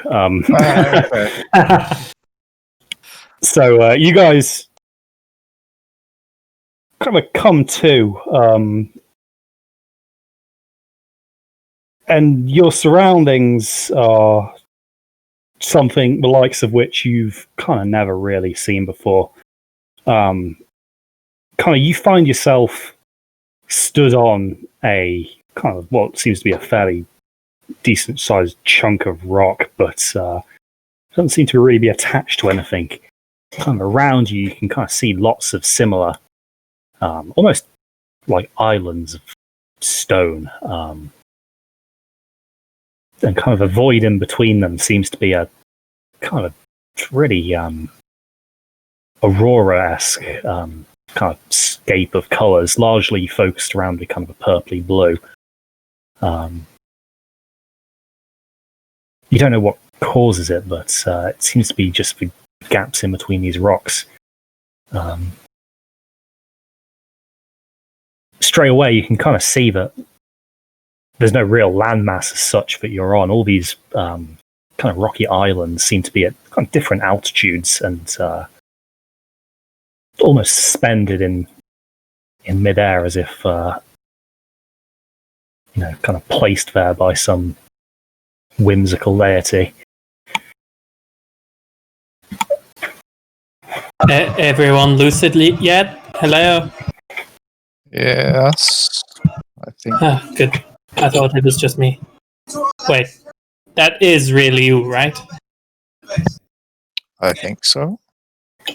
So, Tarek, as you kind of look around at everybody, kind of seeing if they're awake, you kind of notice that kind of almost attached to your waist in a kind of a weird sort of way that's you have to really focus on it, but there's a tiny, almost imperceptible gold thread attached at your waist, and it's kind of leading back to a kind of a few paces behind you, where you can kind of see a kind of little, almost like a puddle on the rock you're standing on. However, instead of water in it, it kind of glimmers like a kind of almost a mercury or quicksilver kind of consistency.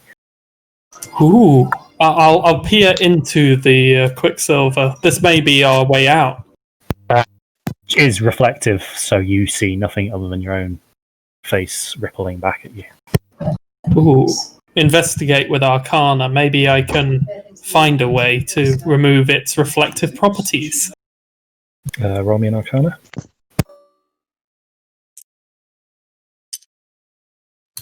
That is 13. You don't find any way to make it translucent, but it certainly looks like a portal. It seems that we're tethered to these portals. The question is it the way forward or the way out? My assumption would be the way out. The gold thread leads us back to our native plane. How long? Pretty sure there was a myth like that or something. Wasn't it a human myth? Again, is this something that might have come up in the little bits of research? Yes, but I will have to write that to you privately. Oh, okay. So, in the gold thread, is it just like a straight beeline to this portal, or is there like slap? So, as you kind of take a few steps away from it, you realise that only at any given point, only the first like 5 meters or so are ever visible, and it seems to become kind of imperceptibly transparent. Okay. But it doesn't look like it'll catch on anything, if that's what you're asking. I was just wondering if there was a certain length that we can't go past. Otherwise, we're completely lost.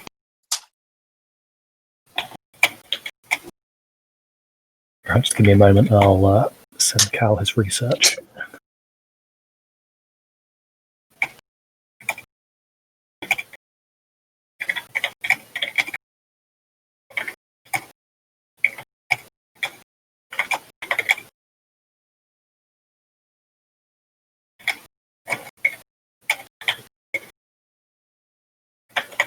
While he's doing that, I had a thought before when Crispy said 6 feet under. I thought, do they bury gnomes 6 feet under, or is it like 3 feet under?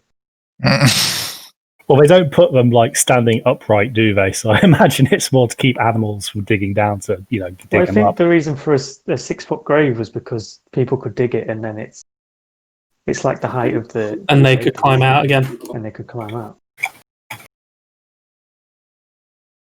Oh, that's something you So there's learn. an image of gnomes digging a 6-foot grave and then being like, oh. Well, then I suppose, yeah, To say, no, like, keep crampons up with and your climbing, yeah.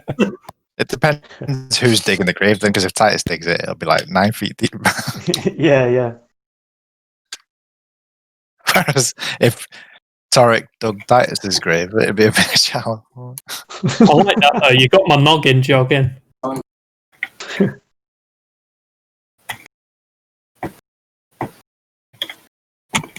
Alrighty. So yeah, as you kind of look around, guys, you can see that kind of like on some of these rocks, there appear to be like kind of remnants of buildings on a couple of them. I think you can even see a shipwreck on one. But like the rock isn't really the same all around. You've kind of got lumps of limestone making up some, whilst others are clearly chalk, while kind of yet more are slate or granite.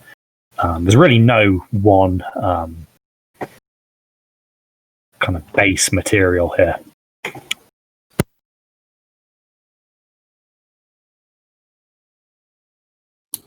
Okay, so we've got multiple floating islands with multiple different materials. Mhm. Interesting. Are there any pebbles near me? Yeah, I mean, it's basically just rocky cliff face you're on, so you could definitely find some loose scree or something. Cool. I kick a pebble off the edge to see if gravity applies. So as you kind of kick this pebble, you kind of give it a good run up and a boot, and it kind of flies up into the air.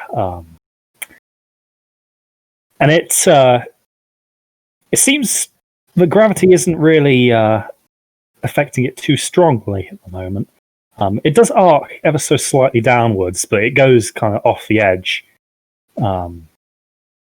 However, when it kind of comes a little bit closer to kind of one of the larger rocks, it's kind of oriented in a different way. Kind of its trajectory changes into a kind of a gradual arc, leading to it eventually kind of coming to settle on that boulder or kind of island. I see. Okay, so here's what I think is going on. Gravity and the laws of physics are applying still, but in very different ways. You see, each one of these boulders is giving off their own gravitational field, and some are pulling more than others. That seems to be a quite heavy example. That's why the rock tilted towards it. So, if we're going to navigate this area, we'll have to jump between the rocks and avoid anything that its gravity is too high. Out of character, I have a query, Crispy. Yep. My naval eyeball. Mm-hmm. Is it anyone who's within a certain area who'll be affected by psychic damage, or do they just have to be stood in front of? It's kind of in a 30-foot cube around you, really. Oh, okay, right, that's no good. Okay, thank you. So after Torek's explanation about physics and stuff, Rulin's just going to try jumping like on the spot and see what happens. Mm-hmm. So you kind of take a small jump, only to find yourself kind of almost suspended in the air for quite an uncomfortably long time before falling back down ever so slowly. Okay. Well. God damn it. And I prepared Featherfall. Ugh. Such a waste. Unless I want to fall unbearably slow. Might as well use the flying tonic. Right. Anyone know where we've got to go? Well, that's a good point, actually. We'll take a look around and see if there's any obvious signs of anything. So, yeah, you've kind of got a few different kind of examples up ahead. You've got some ruiny looking structures on one. You can kind of see in the distance. You'd have to hop a few islands to get there. That one. Okay, yeah. Don't want to hear it. That's fine. Cool. Decisive. I like it. Let's go. So, I wouldn't want to interfere with my teammate actually hearing the other options first. I was going to say the only real other notable thing is what appears to be some form of kind of wrecked ship, kind of on one. That seems to actually have a bit of water on it. Okay, that's pretty cool. My life experiences are pulling me towards the ruins, friends. I mean, there may be things to learn there. Maybe we could learn where Quiniel is. It's as good a place as any to start. Is it the closest point to us? Or? It's a couple of islands away. The shipwreck is a tiny bit closer. You'd have to hop a few less things to get there. But they're kind of been like 90 degrees to each other from where you're currently stood. Huh. Well, let's head to the ruins then. Unless anyone else really wants to go to the boat. Sure, we can look after we've checked out the ruins. The ruin sounds good. Okay, so yeah, these ruins are kind of a good way above you now, and you can kind of see that the way that orientated is that like if you were to be kind of going that way, you kind of have to almost turn upside down for the gravity to apply again. That's kind of if that makes sense. It's above you, but the ruins are facing towards you.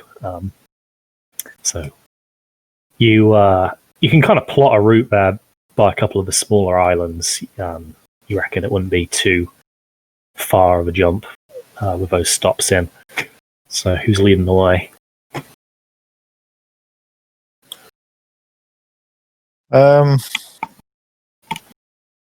Rulin, you're pretty Sure-footed. nimble, right? Yeah, I'll lead the way. Cool. So kind of steady yourself for a little bit. Take a big deep breath before taking a running jump. And the rest of you kind of watch Rulin just kind of go flying as his kind of momentum carries him kind of in the first part of a parabolic arch that seems to be extending several hundred meters. However, Rulin, as you kind of approach this first kind of little stepping stone island, you can kind of feel a slight sideways pull as the gravity begins to kind of have an effect on you. And you're kind of able to orientate yourself so that you kind of come down on your feet. It's a soft landing. The forces of gravity here are still pretty low. It's only a relatively small boulder-sized kind of entity, but it serves as a good kind of leap-off point. And as you kind of kick off from this one, it doesn't take you that much longer before you kind of start to feel a much stronger pull, actually pulling you upwards in this case, which is a kind of strange sensation. Pulling towards something? Yeah, pulling you towards the kind of the island with ruins on. Right, okay. But because it's like above you, it's kind of pulling you that kind of way. Right. But you manage to kind of rotate yourself so that again you kind of land on your feet. So the rest of you, you've seen Rulin do it. He made it look quite graceful. It's like swimming in a way.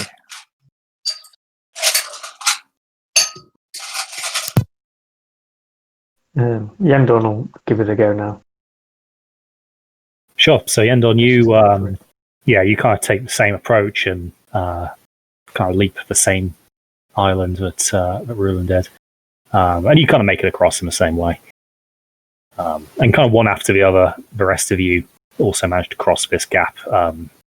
It's not a particularly well, I say not particularly dangerous. The kind of gravity isn't that strong, so you don't have to particularly worry about injuring yourself from the falls. Cool. That's always good. So yeah, you guys land, and this one does seem to be kind of a larger landmass. Still only probably a couple of 100 meters across, but from what you've seen, seems to be one of the bigger ones. And kind of coming out of some of the rock is a kind of a rising structure, although it seems to be now decrepit. But it's kind of a black stone construction, consisting of kind of one large central pillar with kind of a few arches around it.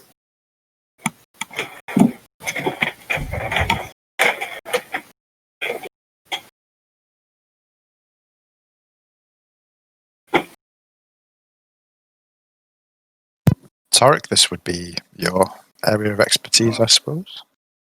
I suppose it would. I just the sight of it. One thing I'm actually going to do is I'm going to call out and go, Equinio! So you kind of shout this, and you hear it echo quite a lot off the nearby rocks, but the echoes come back much quieter than you would have expected. Curious. Okay. Okay. Sound isn't producing so well in this environment. That's good to know. And a quennial is not nearby. I take a look at the structures to see if there's any clues left behind. Okay, so as you approach the kind of monolith, you kind of come at it from the scholar's perspective, kind of trying to maybe gauge its date or civilization of origin. However, you kind of draw a blank on both of them. This is like nothing you've ever seen before. You know it's not Tildrache. The language doesn't match. You've not really even seen the characters that are carved into this stone, let alone the language. Oh, this is interesting, and I begin to sketch frantically. Mm-hmm. So you kind of take the notes down.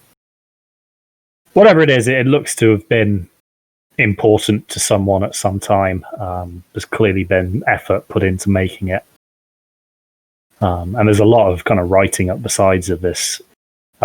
Given your kind of archaeological background, you kind of guess that this might have been some kind of stele or something, like, as a memorial or potentially kind of honoring a certain individual or possibly an event. But that's kind of like a working theory at this point. Oh, by the way, did you know what languages I took for the language fee? I did, yes. Okay. And I know that they aren't going to help yet. Oh, dear, oh dearie me. So while Tarek's inspecting that, we'll take a look around. So you kind of look around, and you can see that like a lot of the remaining structure has crumbled either from time or potentially even battle damage. But there's nothing really other than this monument that stands kind of above waist height anymore, just kind of crumbling interior walls and stuff. However, roll me a perception, Rulen. Okay.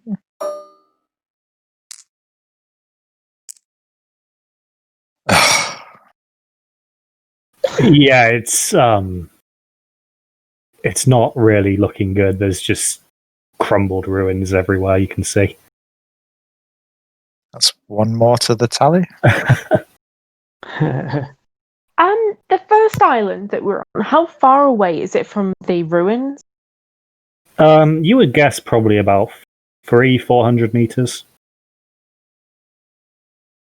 Cool. Was there a little island in between, did you say? Yeah, a tiny little thing, more of a boulder than an island. All right, would that have been like 30 feet away, at least, from these guys? Yeah, it would definitely be more. It's probably more towards the halfway point. So you'd definitely be outside of the 30 feet. Yeah, Triss is just going to tell them to wait there. She'll be back, and she's going to hop onto that island. So you take again a big running jump off the edge. This one feels a little kind of more uncertain as you're kind of leaving a stronger gravitational field. So you get to the top of your arc, and it feels like you're going to be kind of returning down. As you reach a point, maybe about 50 meters above the heads of the others, you kind of feel the gravity pulling you in the direction of this small island, albeit ever so slowly.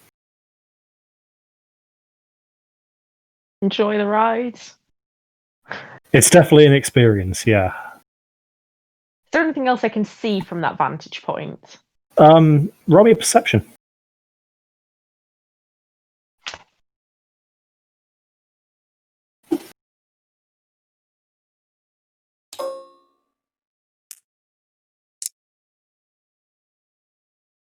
Nice. So as you're kind of looking kind of around, you can kind of see more and more and more of these kind of like almost fragments of different land masses kind of floating around. However, as you're kind of casting your eye over it, you kind of see something in the distance that immediately draws your attention. You kind of see an orange streak of light kind of flash across the surface of one of these things. And as you kind of focus more, you kind of see it followed up quite quickly by another two. But the island's of anything? not from this distance. The island's probably about 1 kilometer away. Okay.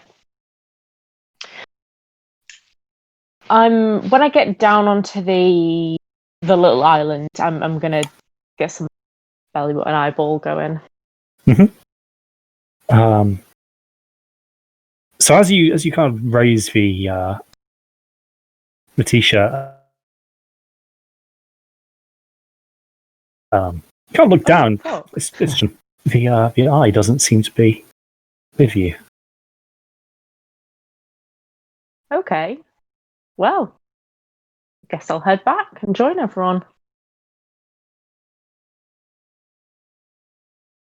So the rest of you, kind of Triss drops back in amongst you and kind of tells you what she saw. Yeah, I would do. And what did the eye make of this place? To see high command. Triss lifts up a top. There is no eye. I don't know what's going on, but it's not here with us. I'd like to check if Homie is with me. Homie is not with you. My homie's abandoned. Rulon would like to check and see if he can feel the key energy in himself. Your key is still there. Okay.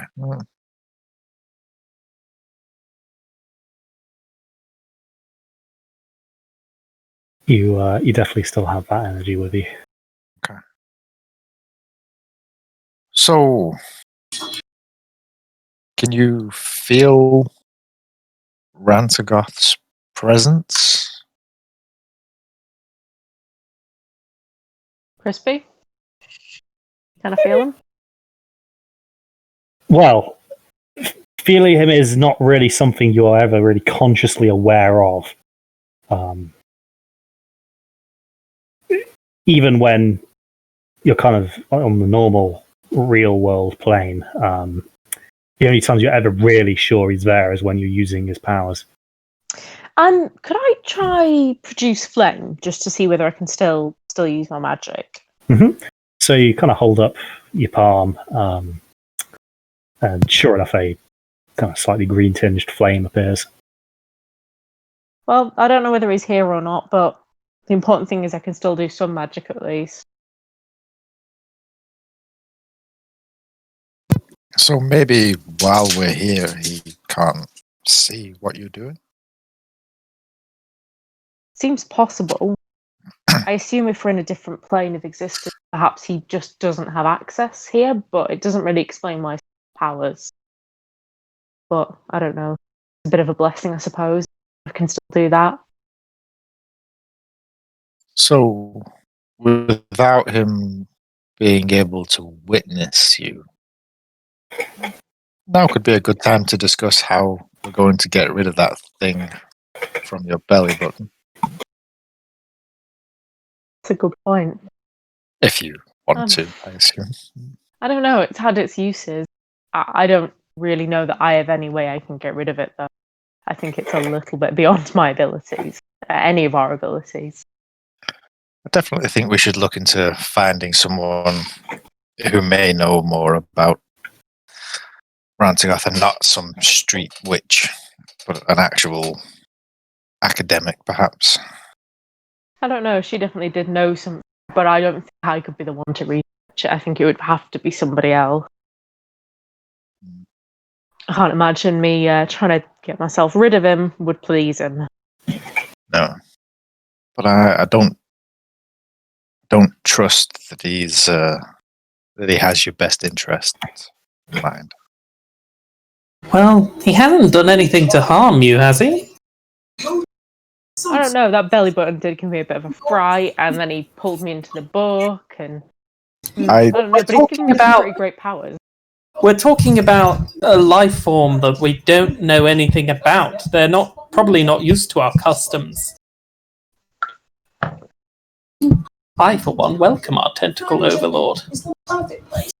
He might well become our tentacle overlord before the end of all of this, or before the end of me. But yeah, for now, I can live with it. I suppose it's give and take.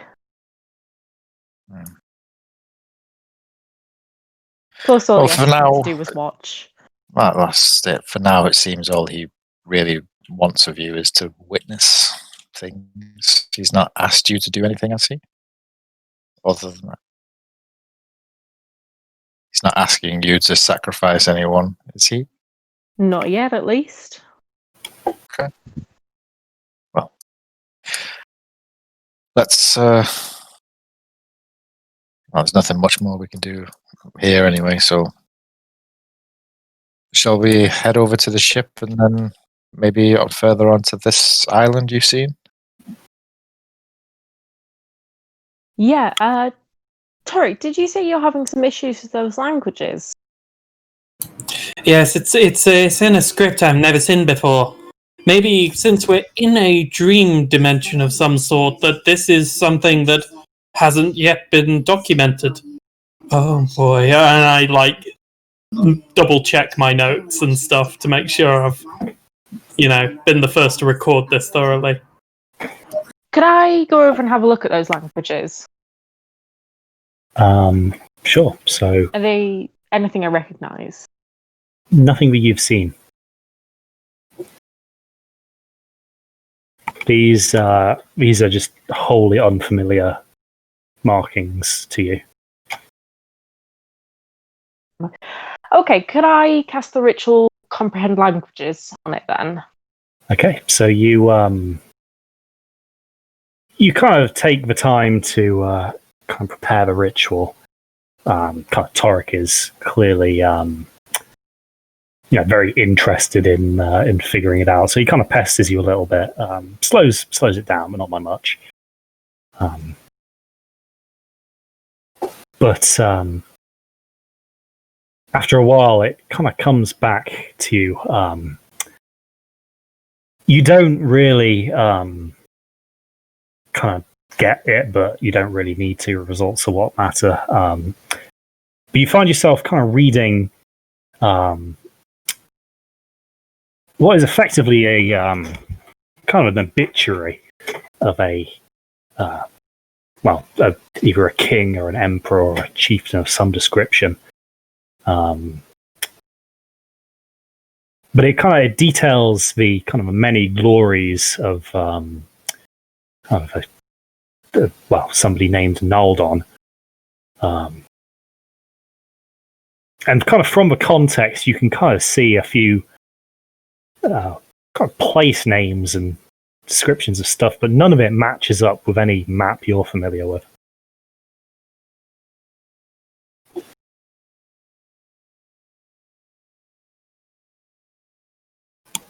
Pass the information on to Torek.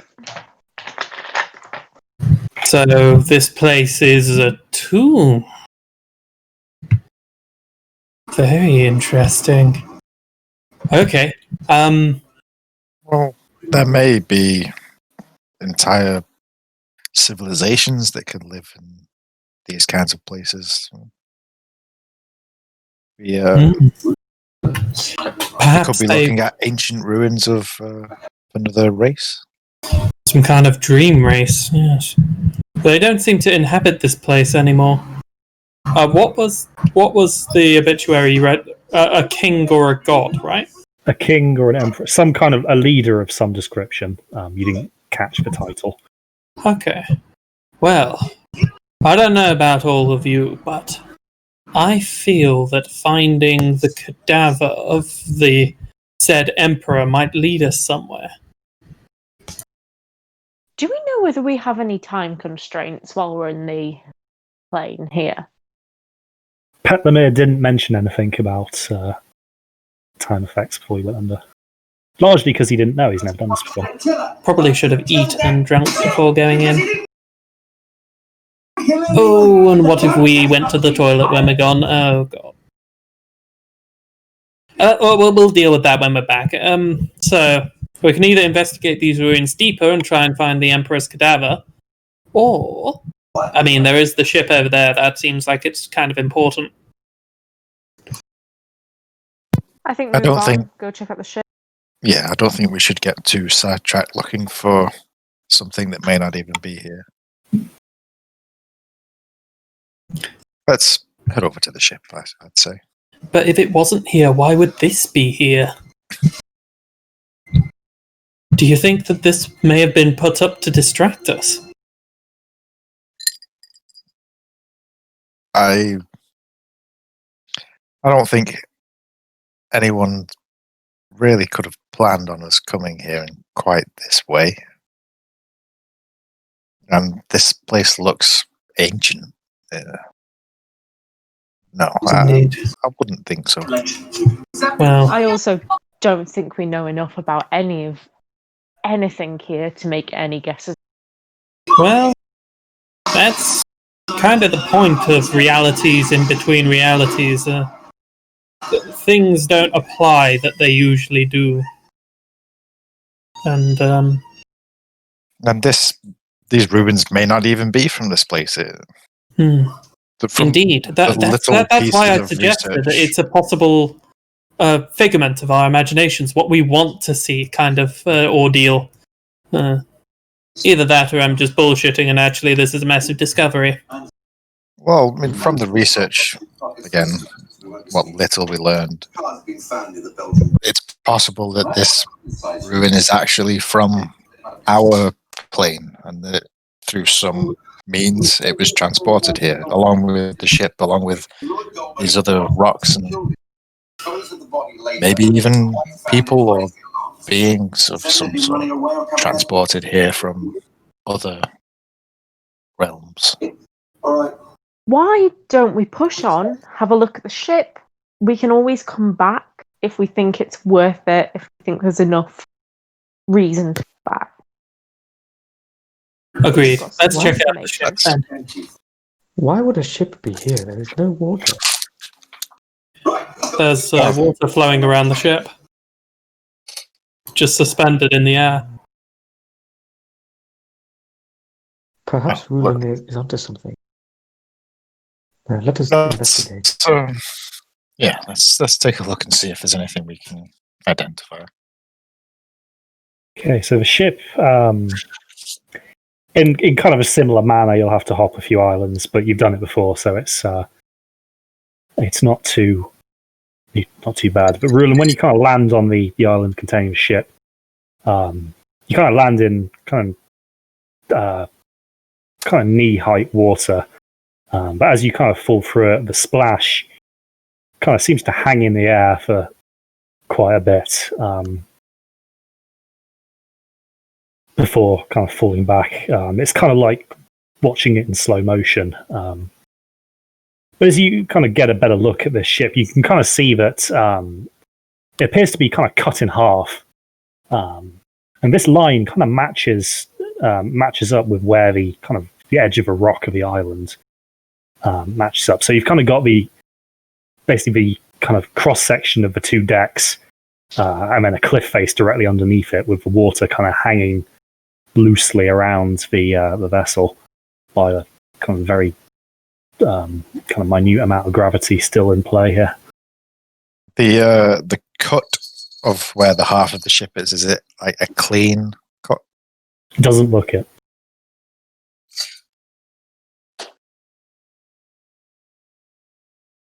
Carefully make our way inside the ship. So you kind of climb in, and whilst it is definitely a ship, it bears no resemblance to any vessels you've seen before. The skin appears to be kind of made of some kind of metallic alloy.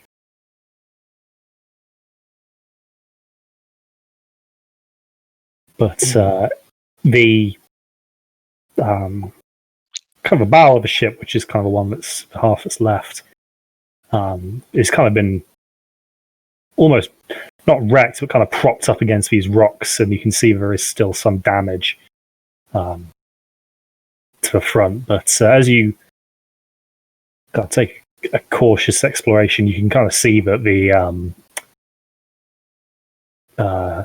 kind of living quarters where the crew would want us have slept seem to be kind of deserted, and there aren't really any kind of personal effects. So it seems that whoever was here when the ship wrecked had some time to get out.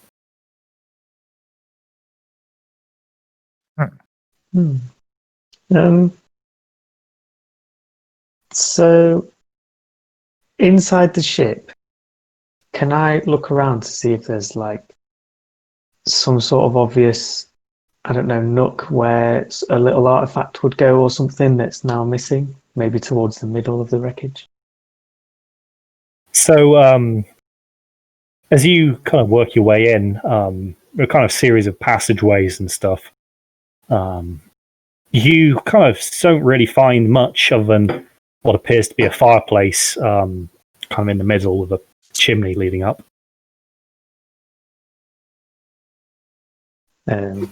Let's look up inside the fireplace or the chimney. So as you kind of stick your head in, you realise that this isn't really an ordinary fireplace. It seems to stretch back quite a while, kind of remnants of coal in the bottom of it. And the chimney seems to be kind of sloping upwards at a bit of an angle, although you can kind of see light reflecting down from above, kind of a purplish haze.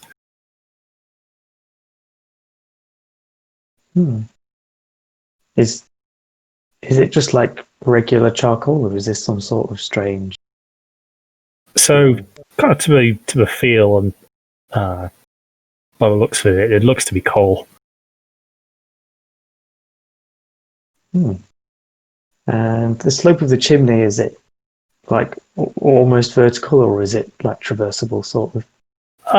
It would be very hard to traverse. And how far back does it go? Well, it looks like it leads upwards. You could see about 15 feet.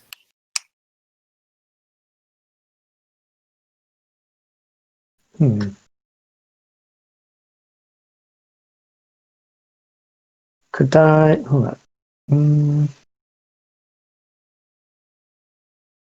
I'm going to spend like 10 minutes investigating this in order to cast clairvoyance. Okay, so stick a sensor at the top of this shaft. Okay, so you kind of work your way into this fireplace in the chimney, and you manage to kind of almost shimmy your way up. And as you kind of get to the top, there's like a little bit of kind of meshing covering the top of the chimney, but you can see it's kind of corroding. You can kind of almost pull it away. So you got to stick your head out top, and you're in a kind of a oval-shaped kind of chimney on coming out the top deck of the ship.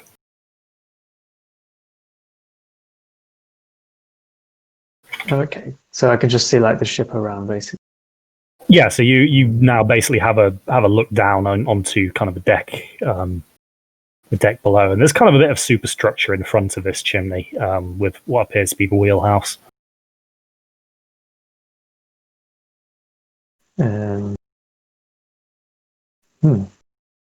Is the wheelhouse like accessible?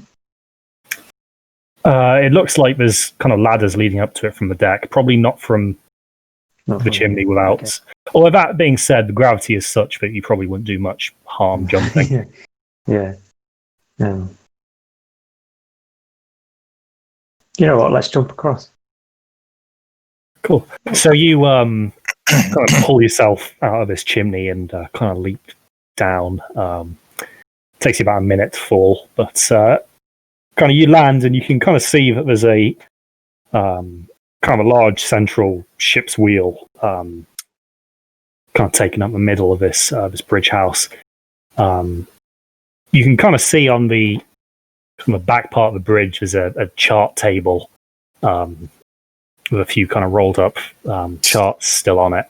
And there's a couple of kind of weird stands with some kind of mechanical looking contraptions on either side of this raised bridge.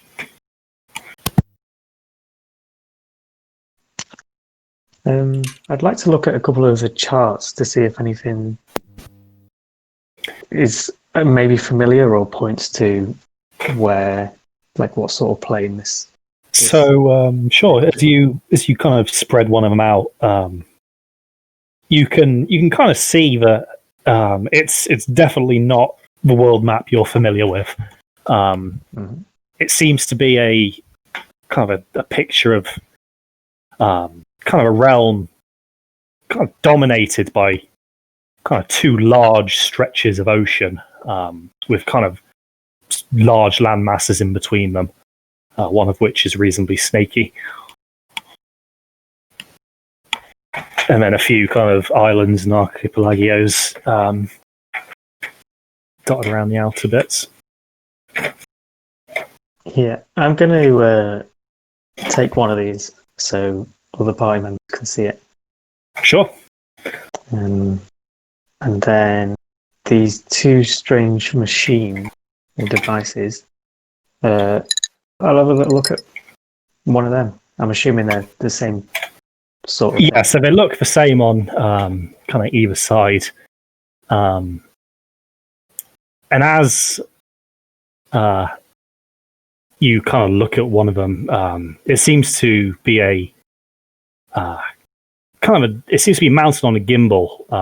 And as you kind of tilt it, you can see there's a kind of a little circular disc inside as a kind of a series of kind of markings around the edge and some kind of scribbles you don't recognize.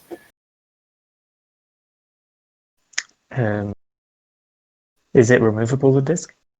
It's quite a heavy looking thing. It appears to be made largely of brass and is probably about, I don't know, 30 centimeters in diameter. Okay.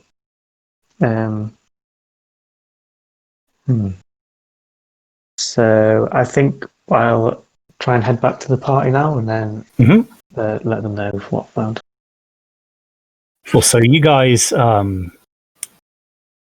Yendorn kind of makes his way back to see you guys and kind of shows you this chart. And he kind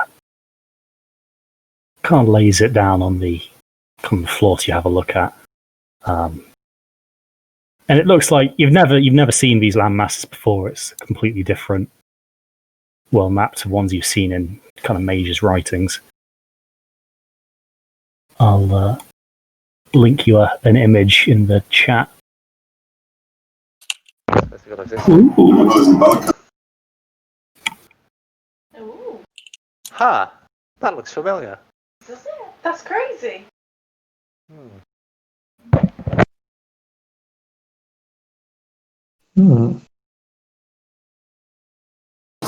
Some kind of fantasy land or far off archipelago, perhaps.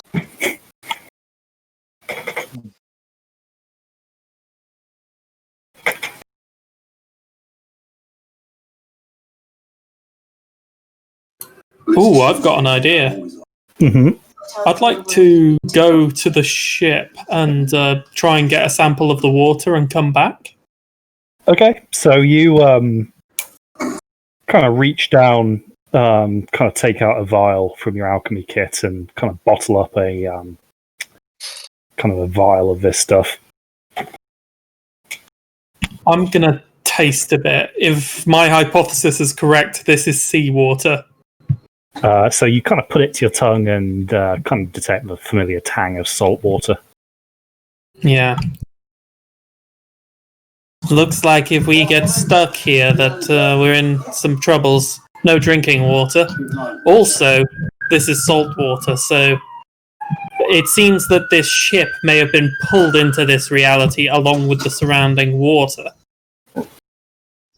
Yes, I was trying to see if perhaps there was some sort of similar artifact to what Aquinial had in his possession. Since it seemed to pull him into this plane, I was wondering if a similar magical event to a different item would have pulled the ship into this plane. Indeed. Well, it's most certainly come from the physical plane, that's for sure. Aquiniel himself wasn't pulled into the plane, it was only his soul, whereas this seems to have physically been pulled into this plane. I think it can be assumed that there's multiple ways to access this plane, whether that's Yes. through drug highs or... It seems almost like banishment to me. Triss, roll me a perception.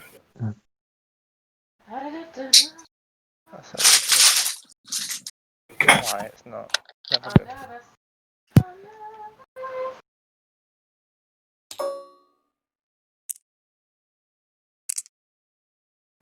16. Triss, while kind of Yendor and Torek are hypothesizing about this, and you're kind of sat there, kind of half listening, you kind of from the direction you saw the previous orange kind of streak, you see kind of an orange flash, like quite a large kind of burst of light.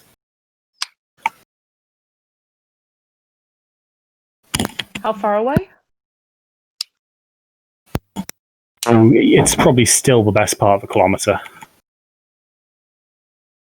Alright, I'll who sat around actually? Well, you guys are kind of in a group now that Yendorn's kind of brought this chart back to look at. While Yendorn and Torek are speaking, I'll just motion to Havel quietly, point out what I've just seen. See if he noticed anything. Or if he's seen anything in here. Also, if people could give me a hand just unlocking each of these, because you can't do it in a group, annoyingly, so... Don't have lock permissions. Oh, I've shot myself in the foot there, haven't I? Lock right now. Lock right now. I don't trust you with that kind of power. If you press L, that's like the quick button for a lock. So it is. Thank you kindly. Well, that has sped it up by at least a minute. So- further to what she said, I'm going to assume not. I wasn't really paying that much attention. But while they are quibbling their little hypothesis, is there anything in terms of writing on the ship that we can see? again, there are kind of scrawlings on both the chart and a few kind of plaques on. Did you say that in character, or did you say that just not in That was just me asking you, like, if Havel Okay. can see anything. Does it say Philadelphia? It does not. That's it, Titanic.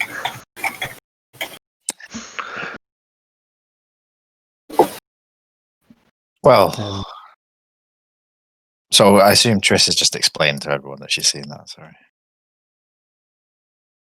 Oh, she asked Havel. I probably would have done, but without trying to interrupt Torrik and Ruland's conversation. So it would depend on whether you kind of tuned in when I was speaking to Havel. I don't think. Yeah.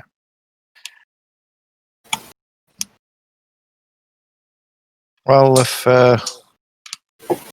we're done investigating here, we still have the matter of finding Quiniel. There is just one more thing. Near where I found the maps, there was some sort of strange device. I found a big disc with some sort of potential writing on it, but obviously I didn't understand what it was. Triss, are you still under the effects of that comprehend languages? That's to you. Yes? Oh, Yes, Crispy? Yep. Cool. Yeah, you are. I don't know. It might be worth checking out. It's just up the ladders here. Yeah, I'll have a quick look. And Havel, keep an eye on that direction. Do.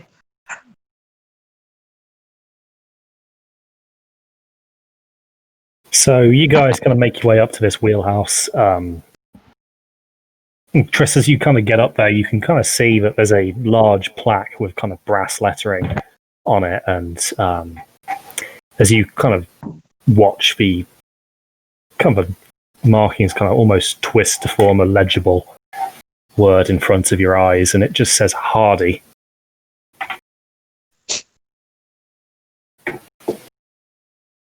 that mean anything to you, Yendon? I'm afraid not. Okay. But as Yendon kind of directs you to these two kind of devices, Triss, you can see that the kind of markings on them are actually kind of numerals. You can see that there seems to be kind of like a circle kind of split into 360 of them.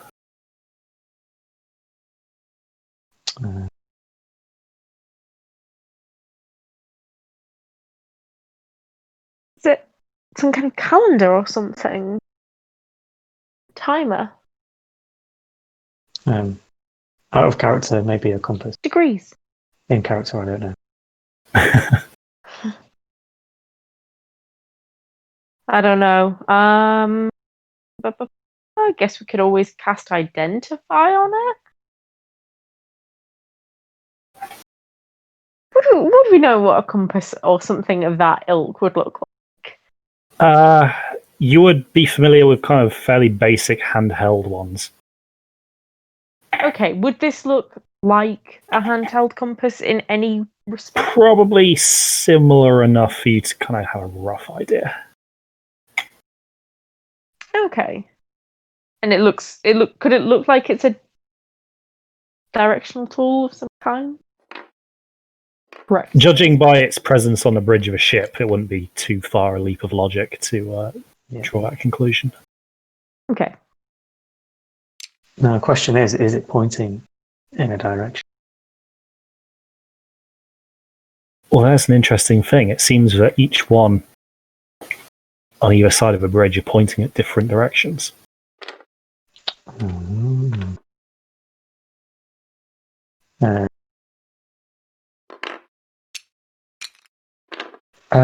Triss, I heard you say something to Havel,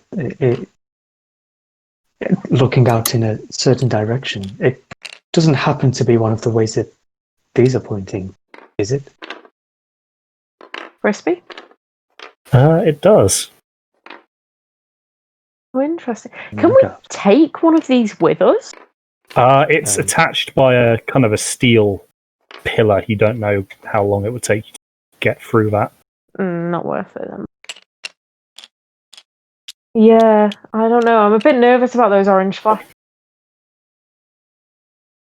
Orange flashes? Oh, did I not tell you? Yeah, when I was going back before I found out about my eye, there was some orange lights, and then just while you were busy in here checking things out, there was big flashes, or a big flash, in the direction of where that is pointing. Hmm. Did it seem like magic, maybe? I mean, possibly. Detect magic?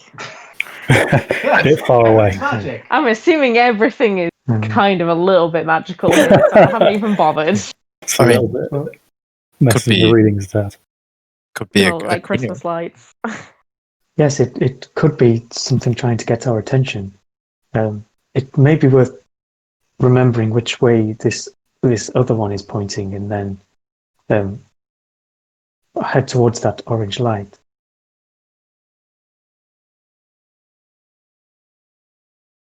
Make a mental note. Yeah. Okay, so you kind of take a note of the direction that this thing's pointing. Can we see anything in that direction?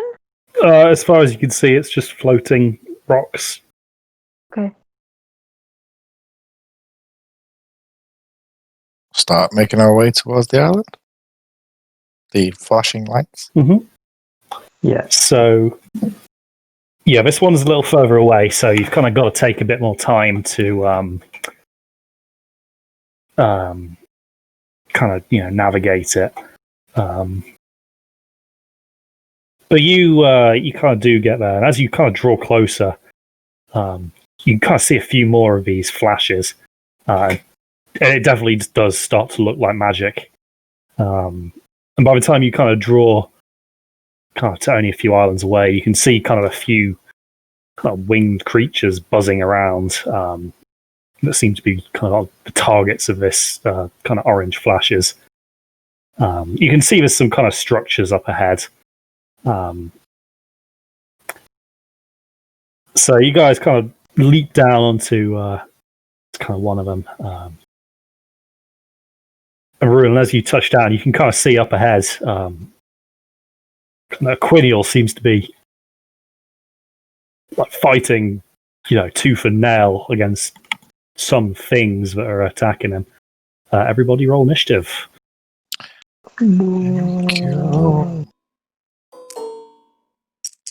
We'll save you.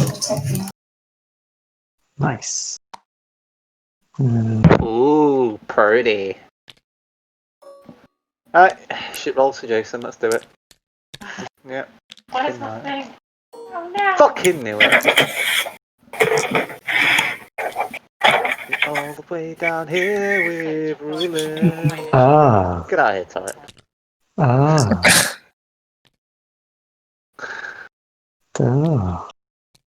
So the holder. So what? Oh, fuck. What is it? A beholder. Oh no! You don't know what that is. No, we don't in character, but out of character we do. Out of character, we're very nervous. Also, I thought Quinial is handsome. older. Yeah, I was gonna say. The picture He's I a good looking used. chap. Man, I just imagine This like, is his dream production of himself. That's why. Well, the thing is, like, everybody thinks elves. Oh, you guys are fucked. Sorry. Wait, what? So, Yeah, the thing is, like, everybody thinks elven mage. You think really old guy, but forget that elves are immortal and don't really age. So it's like, why wouldn't he look kind of mid 30ish?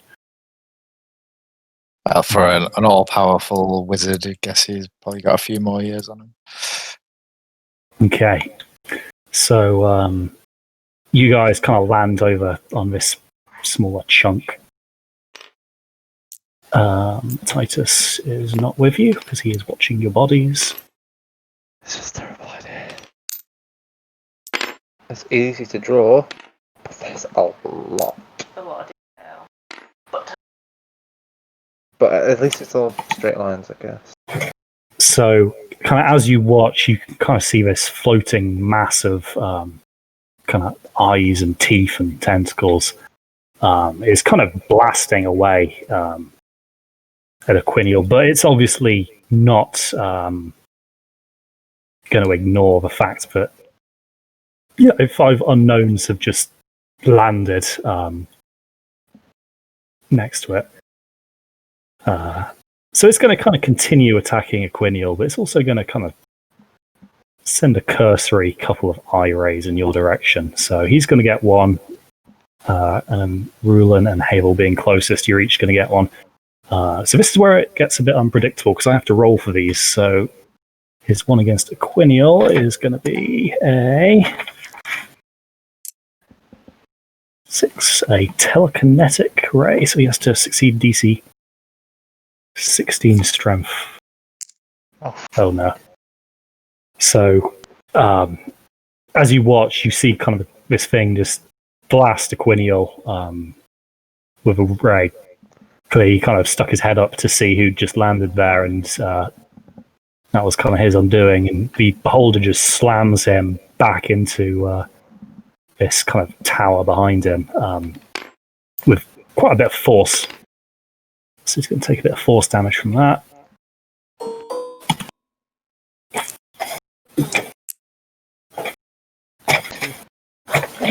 And you can see he's kind of pinned about halfway up the tower. Righty, so Rulin, let's see what you get.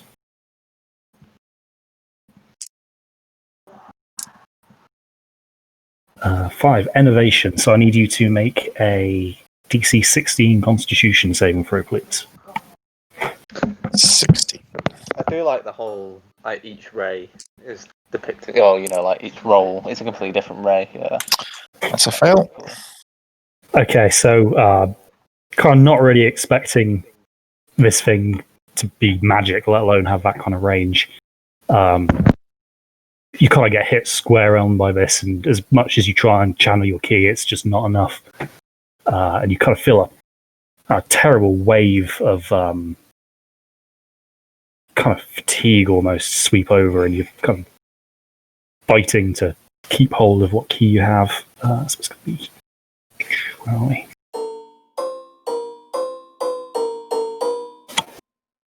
What? A lot of dice. 33 necrotic damage. Fuck. All right. It's a powerful beam, and it kind of hits you square in the chest.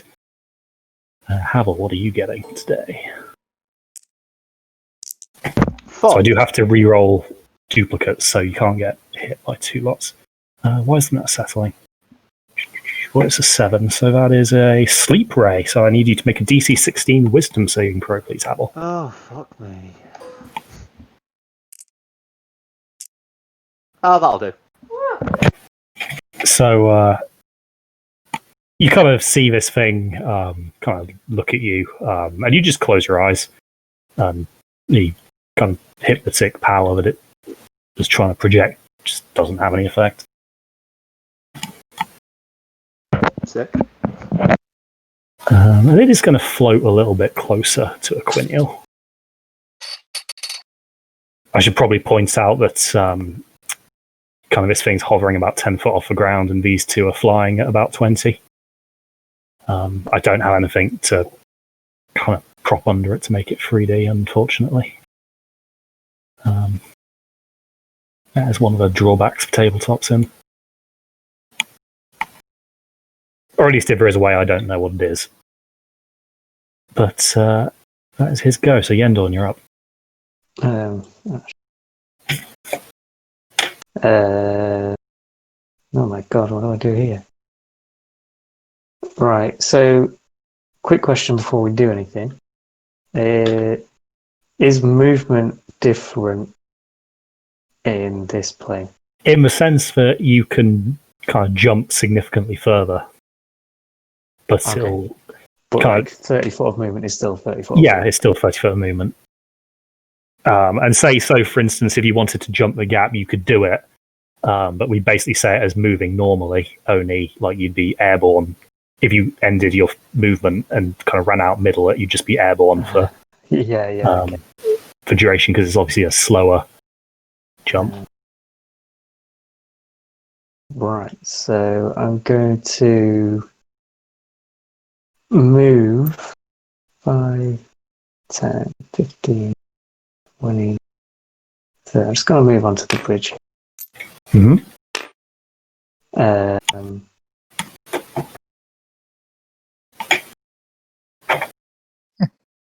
That's handy. These grid squares are actually exactly 1 inch, so that should help measure in range. Nice. Just times by 5. Yeah. Just checking ranges. 60 feet. 50 feet. Cool. So I'm going to cast Spiritual Weapon level 2, which is its base level. What is it? Going to do it on this thing here. Okay. So you kind of spawn it up, kind of at the height where it is. Yeah, I'm assuming it can. Like, Yep. float. And then roll that for me, please. That's a 19. Hits.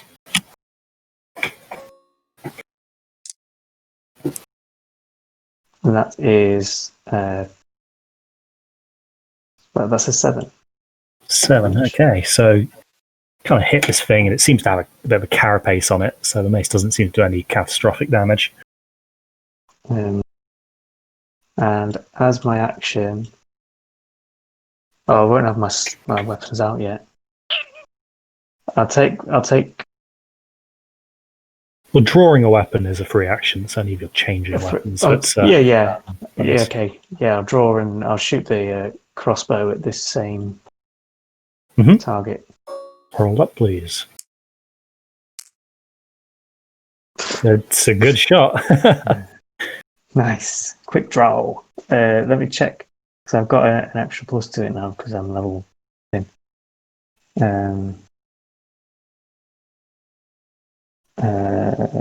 1d8 plus. So it's 2d8 regularly, but I also get a bonus if D&D beyond a load.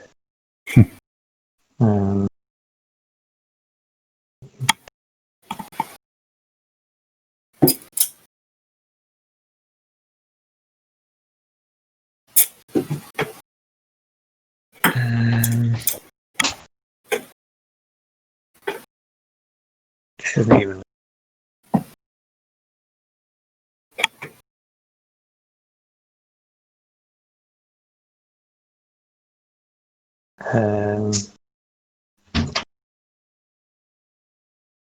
It's taking forever. Nothing's like.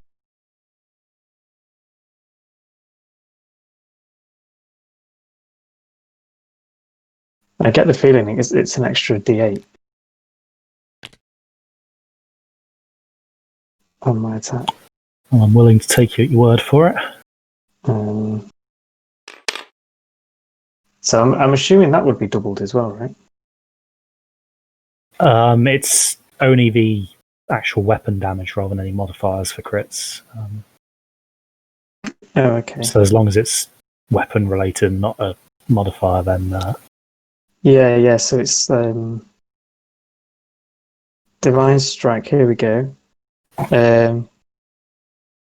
You cause the attack to deal an extra 1d8 radiant damage. So would that be doubled with a crit? Yeah, I think so, in the same way that Smite would be. Yeah. And what I'll do is, just in case it's different, I'll roll the regular damage and then I'll roll the radiant damage. Okay. So the regular is 10. Okay. And the radiant is 15. Cool. So yeah, you kind of put a crossbow bolt well, you kind of aim at it. It's kind of jaw, but like as you fire the bolt like it just flies almost dead straight. You don't seem to need to apply any kind of adjustment for drop. And it kind of impacts square in kind of what looks to be the thing's neck. Nice. You can see kind of like a splatter of a kind of a silvery, glittery kind of blood kind of spray out behind it and slowly fall down. Cool. That's me done. That's it. Okay, so I think it is then him to act. Just kind of seeing this, he is going to fly over to you, Endon.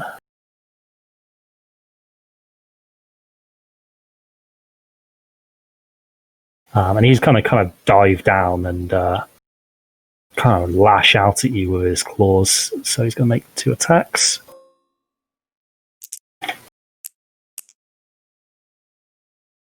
So 24 and 20. Both hit.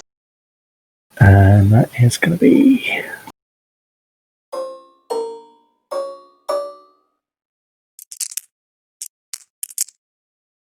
This plus 12, so 31 damage. Okay. Ouch.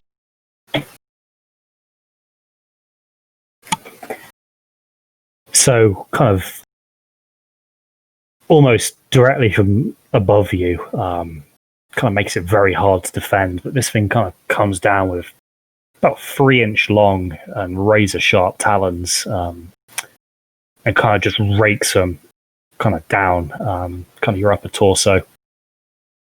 You can kind of feel your armor give way as these things kind of like exert enough pressure to kind of cut through some of the rings.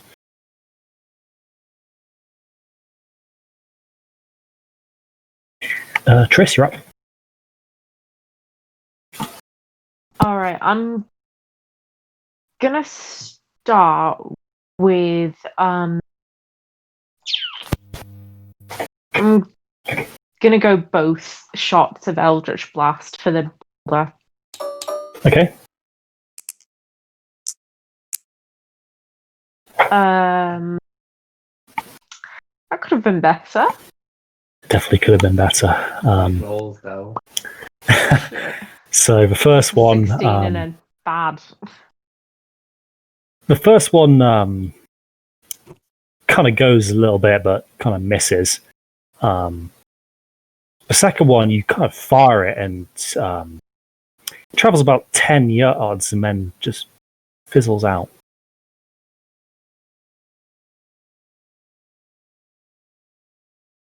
Okay, yeah, that's me.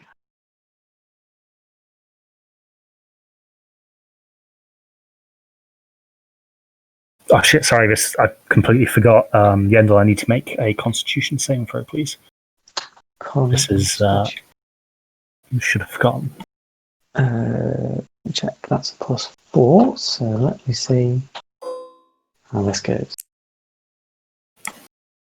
Ooh, that's there. Alrighty, thank you.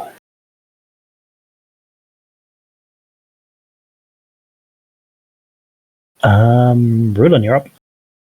Okay.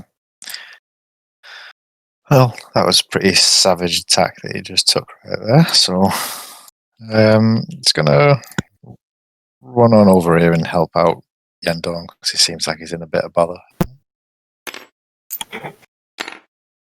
I'll attack this creature. What was it called again?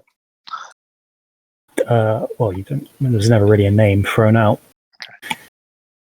It's not something you've seen before, either in writing or in person.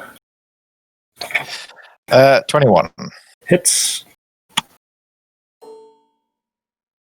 Blackjack. What? 11. Okay. So you kind of jab the spear into this thing's flank as it's attacking Rulon. Yendong. I'm So, sorry, yeah. what is it look like? Is this thing made of much, or is it kind of? It seems to be of a.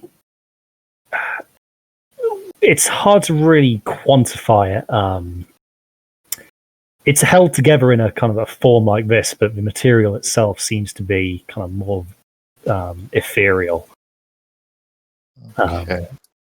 But there's definitely substance to it, as your weapons are hitting. But All right, let's try a stunning strike on that one then. So okay, DC 14 Constitution. Yep. All right, second attack.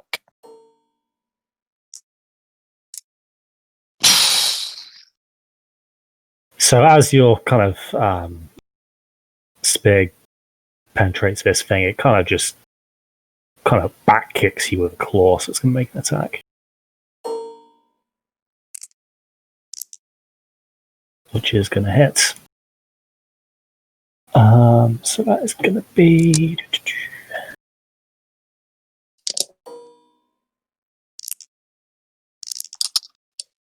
That is going to be 14 damage. Ruin. Yep. Again, these kind of like viciously long talons. Whatever it's made of, it hurts when it digs into flesh.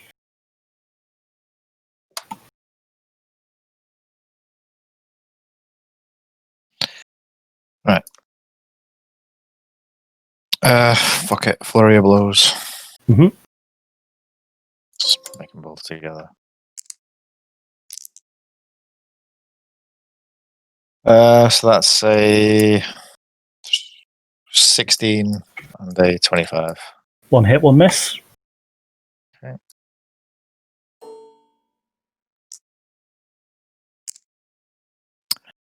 9 damage on that one.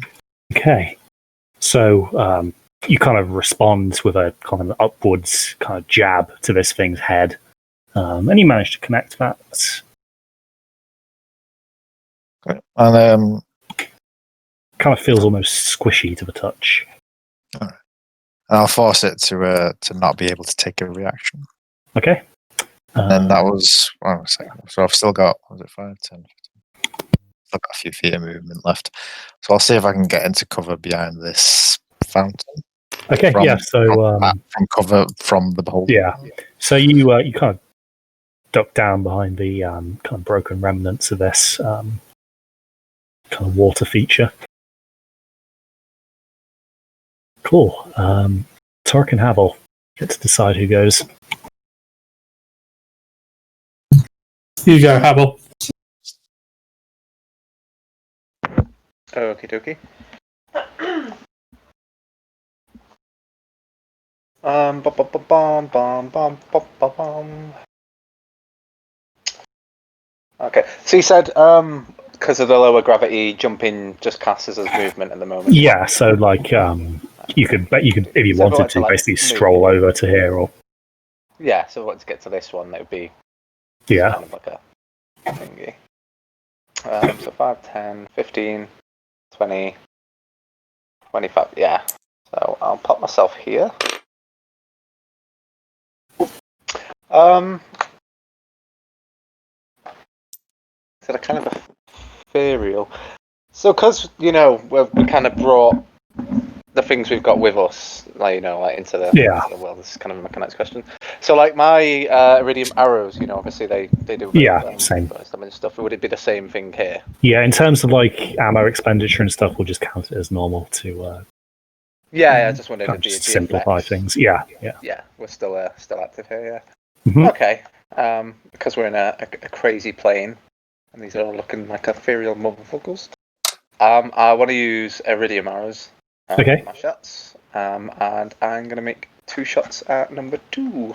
Roll up. Actually, before I roll anything, bonus action, Hunter's Mark on number 2. Because we always forget to do that. Let's have a look. See. That's a 22 and a 16. One hit, one miss. Oh. Roll that up. Roll up. 6 plus 5, 11. 11. So you fire this iridium-tipped arrow, and as it kind of hits, you can see that it definitely kind of damages this thing, despite its fairly vaporous appearance, and kind of more of this kind of almost metallic-looking blood kind of starts leaking from the wound. Nice, and I'm all done. Torek. This is tough. Without Homie. Okay, maybe I should get over to... Oh, how do I get over to him? I didn't brew any more potions. Fuck. You can just jump this. Oh, yeah? Don't know how much of that you were listening to. We're basically counting it as regular movement. You'll just be airborne for the duration if you end. Because of a low gravity. I may try that with a dash action then. Okay. So you kind of take a running leap. 5, 6, 7, 8, 9, 10. I can make it this far. Mm-hmm. So Torek, you kind of... It looks like one of those kind of slow motion shots from an action movie where you kind of leap off this precipice and kind of fly forward, kind of limbs waving. And, it's a slow process, basically. Whilst everyone else is fighting at normal pace, you're kind of almost drifting over. Imagine you doing the running sort of motions in midair. Yeah. So you've kind of got halfway through.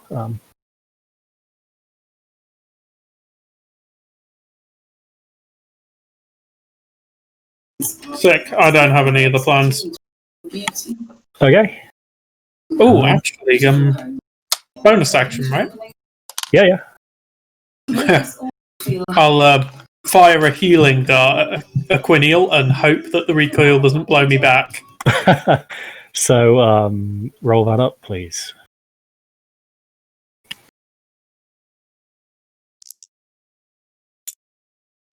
$12.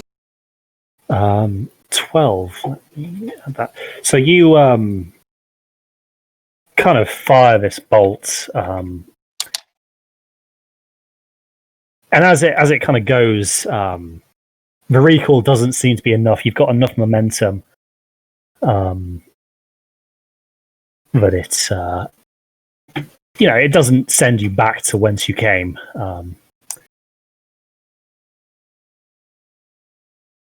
So you can kind of see it hits him as he's pinned up against this tower, and you kind of see the syringe kind of auto-eject its way. He seems to... I mean, it's still a little bit far from you, but you can kind of see he looks a little bit better. Cool. I mean, anything I can give him at this point is a blessing. Yeah, so he looks a bit better for it. Okay, so the imp is up, and he is obviously seeing a gnome flying at relatively slow velocities for him. So he is actually going to come and try and grapple you, Torek. Oh dear. I'm going to hope he misses. Well, it's a contested roll, so you can use either your dex or your strength, and it will use its strength.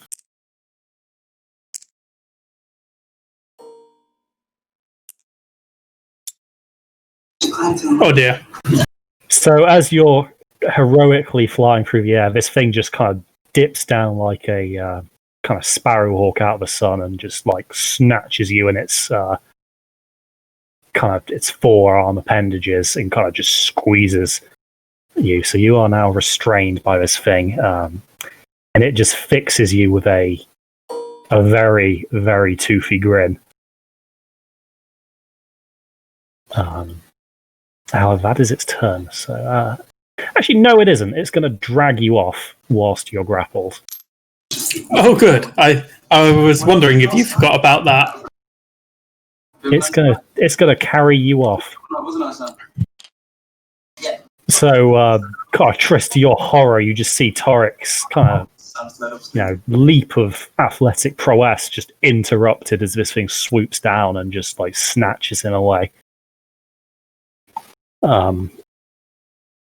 I mean, it hit him so hard that he didn't even have the wind left in him to utter a scream. God. Torek. And Aquiniel, he is still kind of pinned halfway up the tower. You can see his limbs are kind of forced backwards by the kind of the strength of this beholder's magic.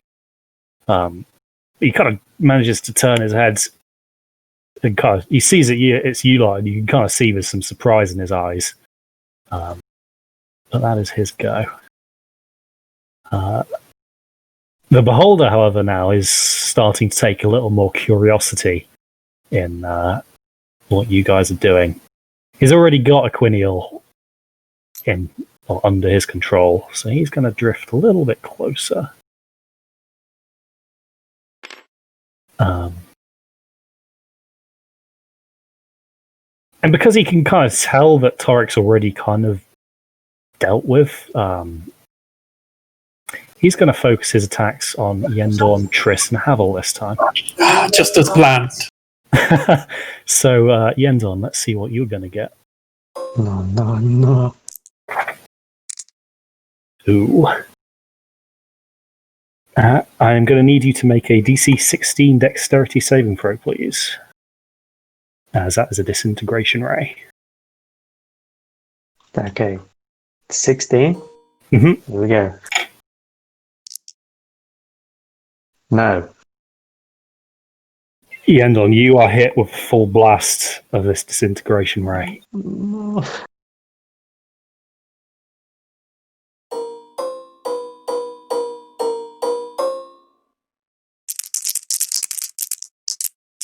That's a lot of dice.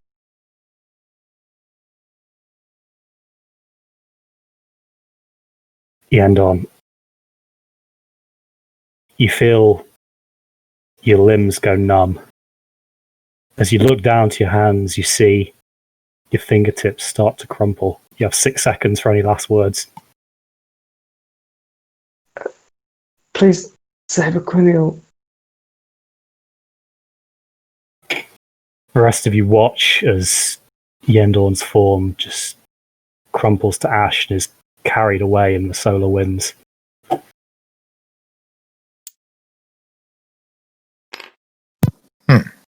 Oh no. What about the golden thread that was attached to him? Disappears with him.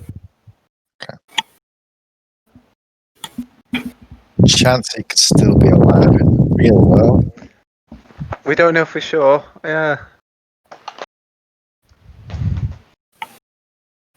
Oh, this is. Yeah. So, on to Triss.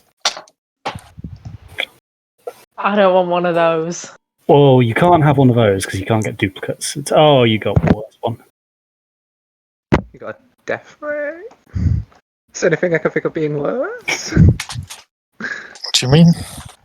It's settling, but Triss, I'm going to need you to make me a DC 16 dex save as well as a death ray.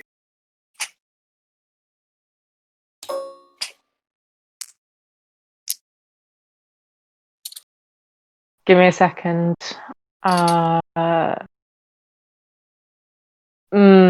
That's 12. That's not going to do it, I'm afraid.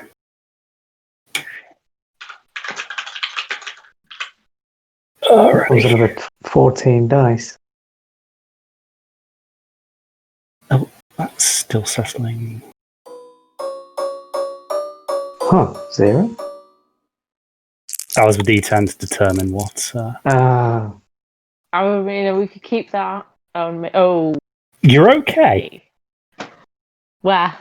You have 6 HP remaining, so you are hit by a freight train of just kind of negative energy here. Like the power is just kind of astounding from this thing. You stay on your feet, but barely.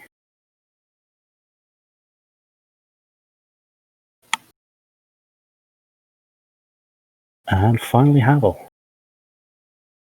The good news is you can't get a disintegration or a death ray, Havel. So Yay! DC 16 Dex, please. This is a slowing ray.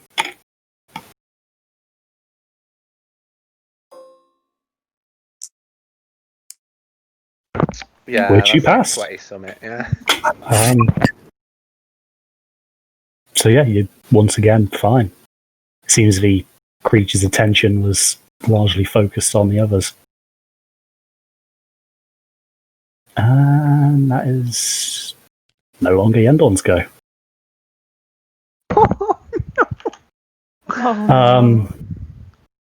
The second imp now with obviously no target is going to kind of go and press the attack on Rulin.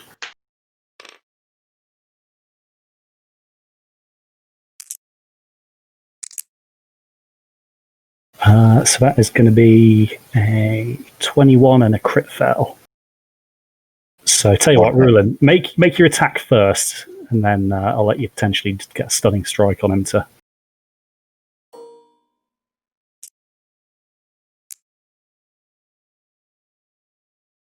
Uh, 20. Hits. Or natural. Okay. And so roll me that damage. 9 damage, and yeah, let's try a stunning strike. No need, you've killed him. Oh, okay. So this thing kind of streams down at you, and you just kind of brace your spear against the floor. And kind of the energy that this thing's carrying kind of just drives it up through its armored carapace, and you kind of hear the crunch of kind of what you assume to be vital organs kind of being skewered. Okay.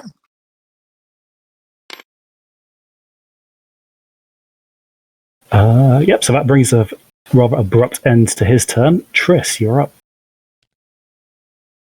I'm gonna start by trying to hit the thingy that's holding Torek. Okay. One Eldritch Blast ray. Get on. Yep, so roll that, please.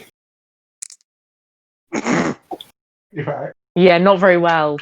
It's a long shot, and you don't really. I mean, you're trying not to hit Torek, so you err on the side of caution there, but makes it a bit easier for the imp to dodge.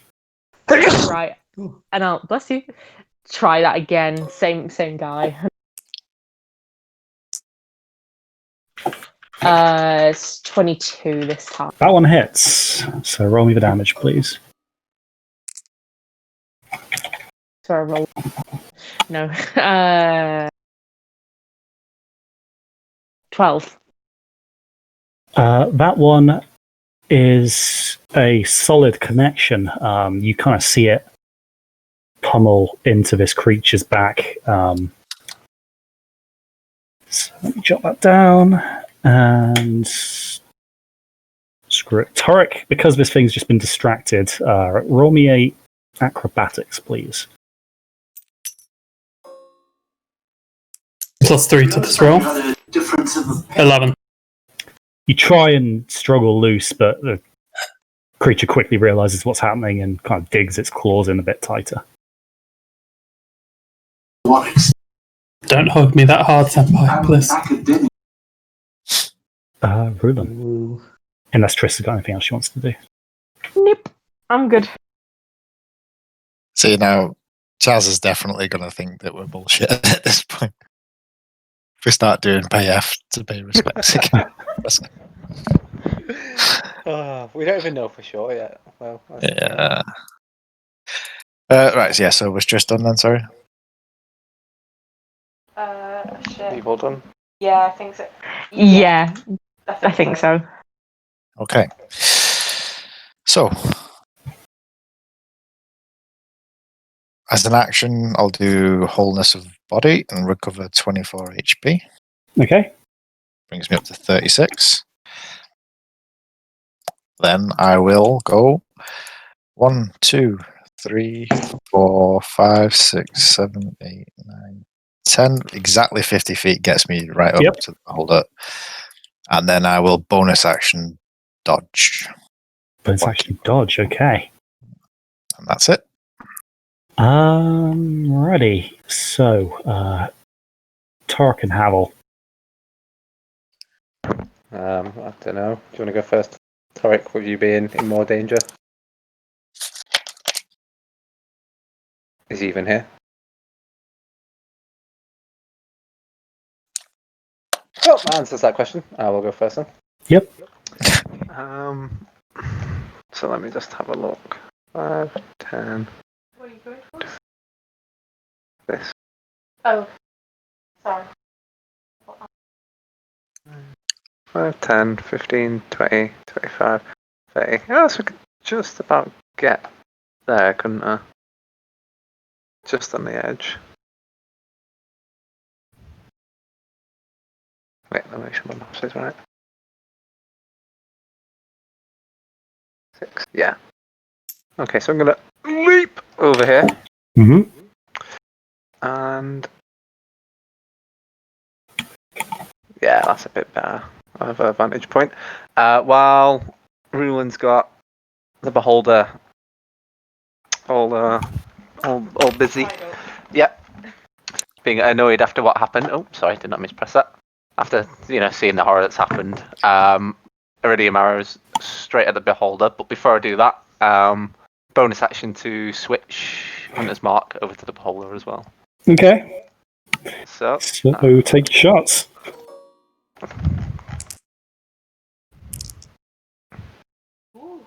Oh, that's 29 and 27. Both hit. Yes, boy, come on.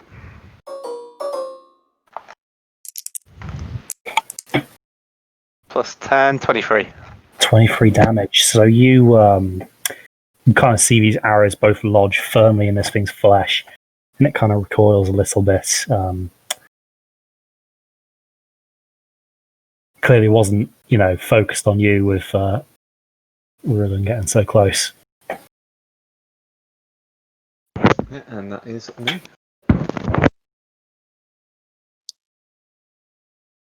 All right, Torek. Cool. I am going to. I'm going to shocking grasp the one that's holding me. Okay. The Blue Rondo.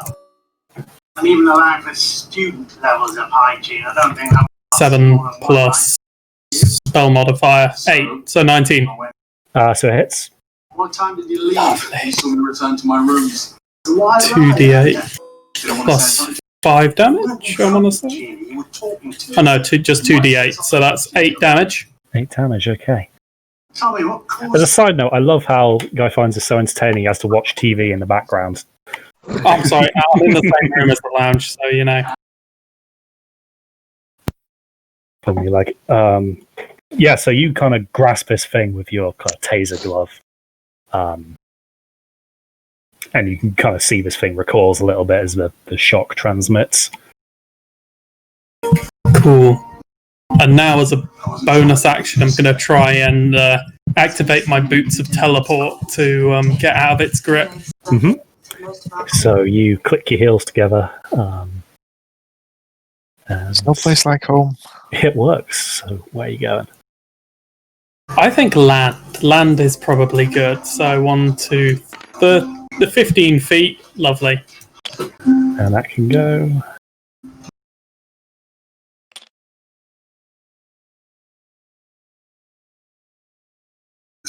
Get fucked, you eldritch moth motherfucker.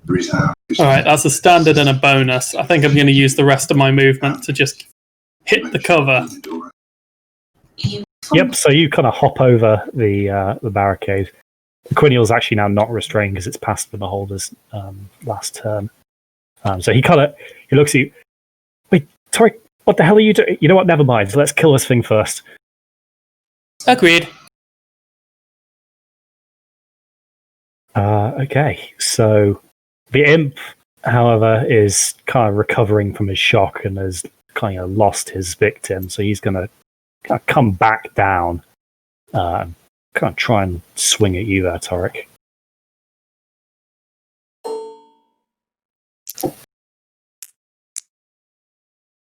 So 1 miss, and Gracie's 17 now, is it? Yes, it is. So 1 miss, 1 hit.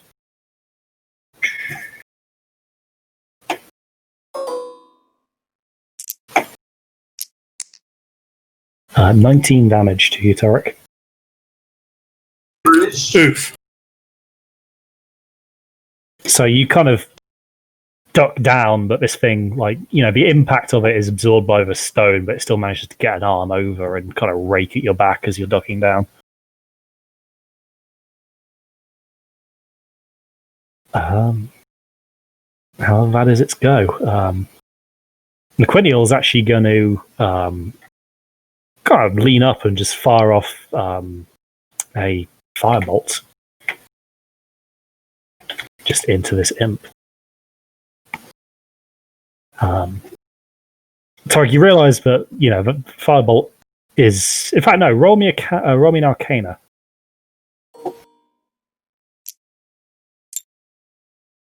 Nat 20. Firebolt's a cantrip. You know for a fact Quennial has far more powerful magic at his disposal than this, but as you kind of look to him, as you look down to him, you see he's already exhausted. It seems that he's been fighting for quite some time. Oh my god, what if he's been fighting like the whole time? Like days. Maybe time is passing differently while we're in here. Ooh. So those are gonna... Oh, so one of them crits, and that's 3. Oh, this is going to do a lot of damage. Against the imp. Against the imp, yeah. Be the beholder. Yeah, so Quennial just, like, as this thing comes down for you, he just kind of throws himself down on his back, outstretches both palms, and just blasts this thing with kind of just 3 orange bolts of fire. And it just seems to burn away. Kills outright. And Torek, actually, as you look around you can see there are like at least about 8 or so of these things' corpses lying in various states kind of around this area. Kind of further reinforcing the fact that Quennial's probably been fighting for a while. Sick. And he's only run into trouble with this beholder. Seems like it anyway. Whose turn it now is. So it's actually going to bite at Ruland because you're obviously close to him. So he's going to make 2 bite attacks against you. Disadvantage? Yep, so we'll do the first one. Okay, so make an attack against him. Yes.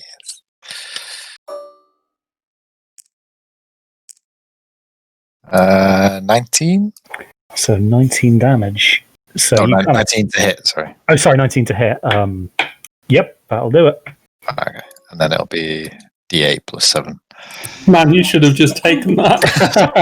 I thought that was a bit unreasonable. Oh, I appreciate the honesty there. So 12 damage. 12 damage. So a good thrust of a spear. Again, that pierces its under. Can I attempt to stun on that? Yeah, why not? I guess it's still an attack technically. So con save for him. He passes that one. Okay. Okay, and his second bite.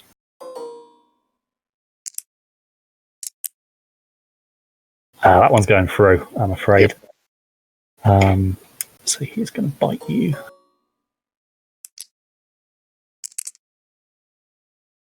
Uh, 16 damage, Ruland.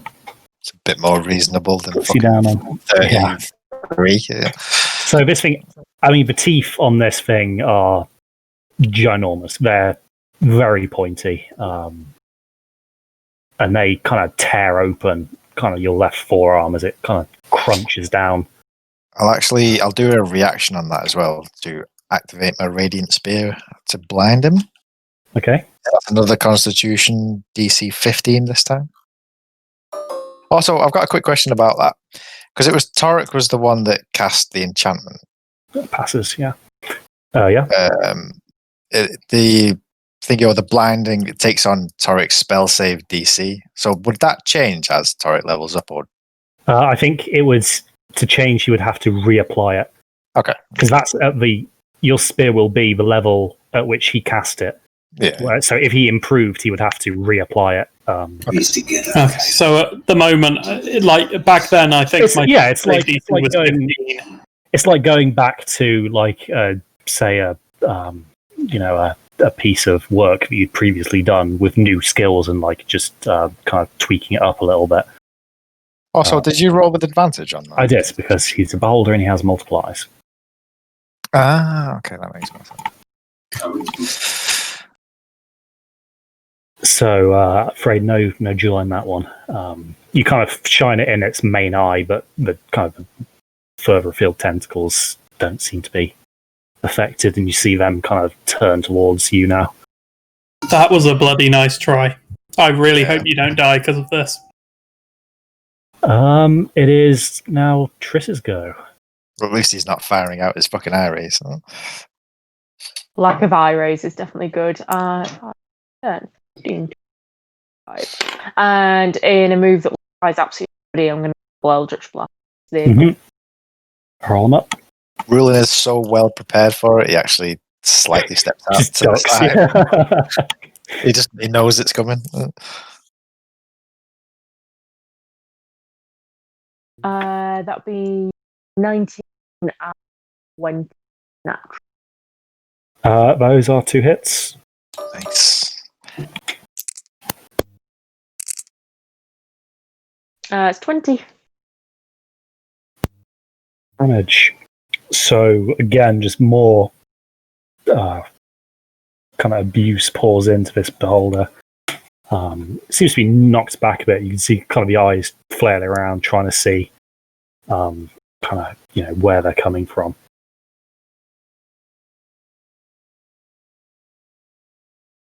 Rulin, you're up now. Your turn. Right. Come on. Let's do this. Come on. Come on.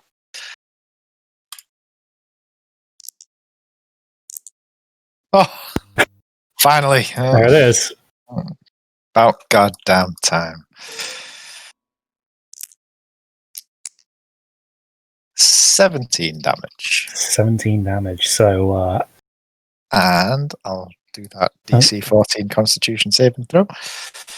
So as this Eldritch Blast impacts in, it kind of recalls. You use the chance to kind of just jam a spear up into this thing's kind of mouth. And it fails its save. Nice. So it's now stunned. Okay. Oh, this is where the true cheese of the monk comes in.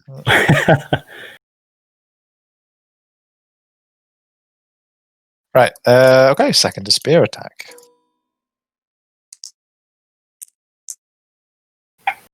That's a 19. That hits. Yep.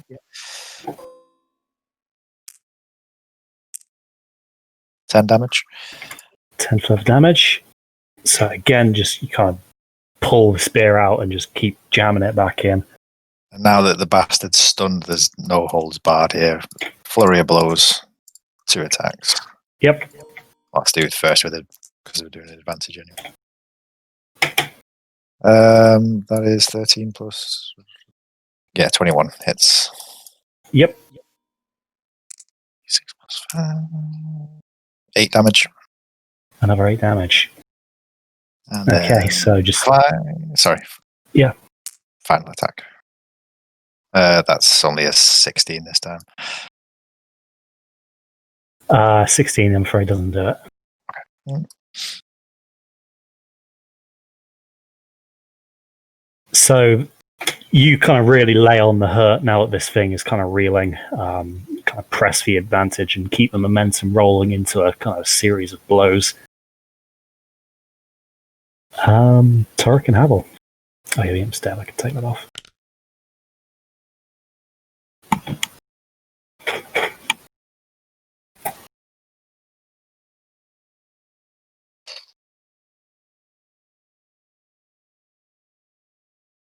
Either of you want to step up to the plate on this one? Oh, sorry, I thought Torek was going. Yeah, alright. Saved me just completely missing a go. I will, just got to pop myself kind of here. And same again, Iridium tips, double shoots. With advantage. Yep, it is stunned. Okay, I'll do them separately then. So first shot is going to be A hit. does 30 hit? Oh wait, it's a 30. No, it's 26. Oh, it's just on the edge. And then 23. Also a hit. Bom, bom, bom, bom. Let's see what we do. Not a huge amount. 24. 24 damage. So the arrows just kind of hit this thing as it's, not dodging or drifting around anymore. You just kind of pummel those into it. And after seeing exactly what it's done, I'm just going to try and put as much between. Sorry. Let me lock that. There you go. There we go. Yeah. That's the hitbox. The hitbox is terrible in this. It's really frustrating, actually, but what can you do? There we go. But yeah, after seeing what it's done to my dad, just going to try and put as much between it and me in hopes that it does something. But I'm done. That's me.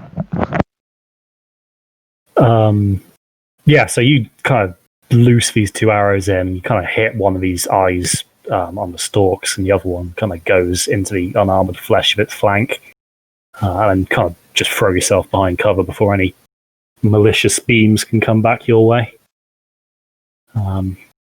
Tarek. Awesome. I think I'm going to try and get up behind it.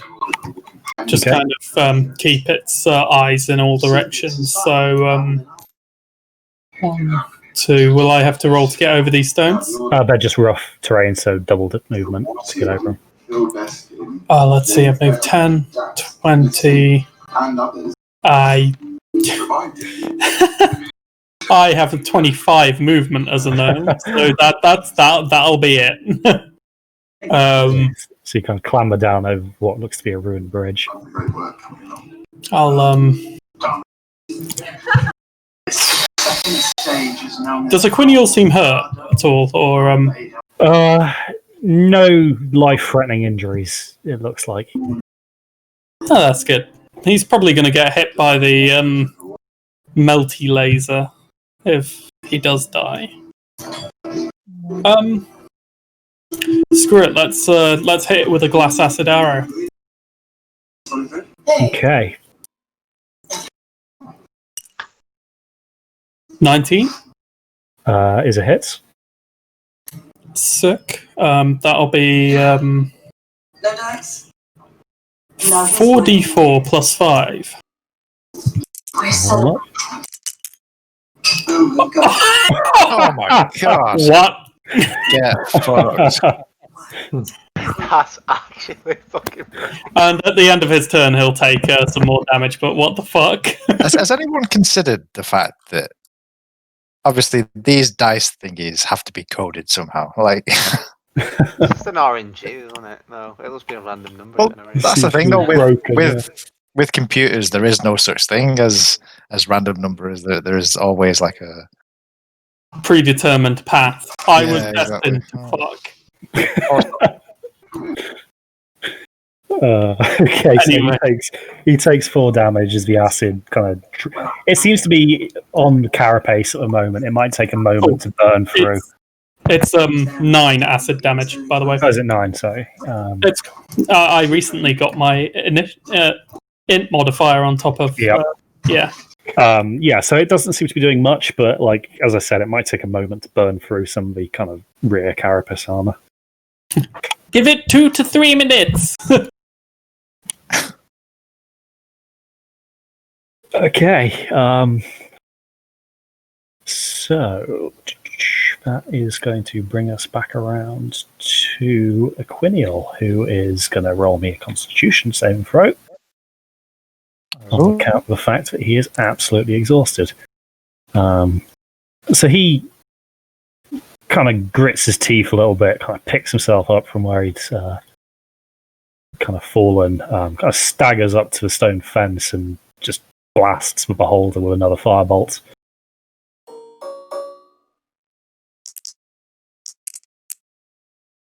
Holy shit. They're all going to hit again. Oh, it's with advantage as well, isn't it? It doesn't matter. Well, it could have been 20.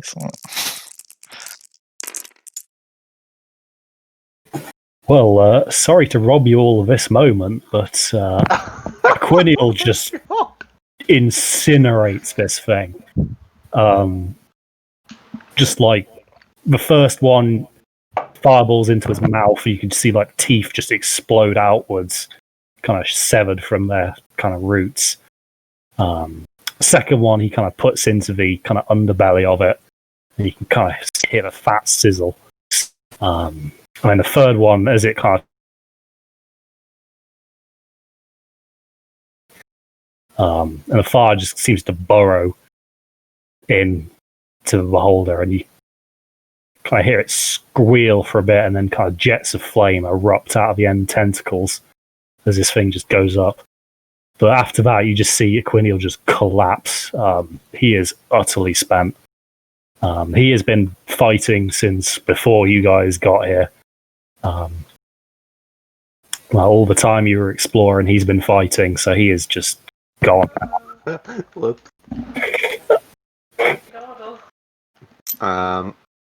Okay, before we do anything, Havel is going to sprint over here where Yendorn was, and frantically he's just going to like start trying to scoop up the dust and just be like, it's going to be somebody to save him, but just need to get him.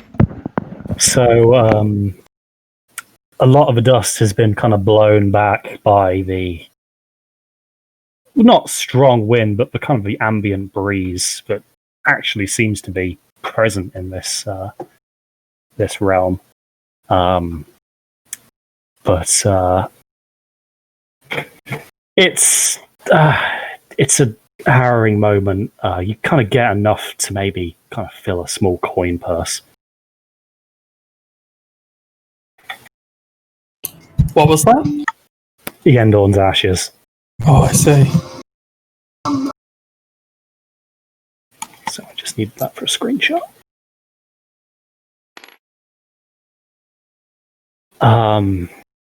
Yeah, but Quiniel is kind of back to this wall. He kind of beckons for you, Torek, but you can see it's like just this guy's been pushing it to the limit for too long now.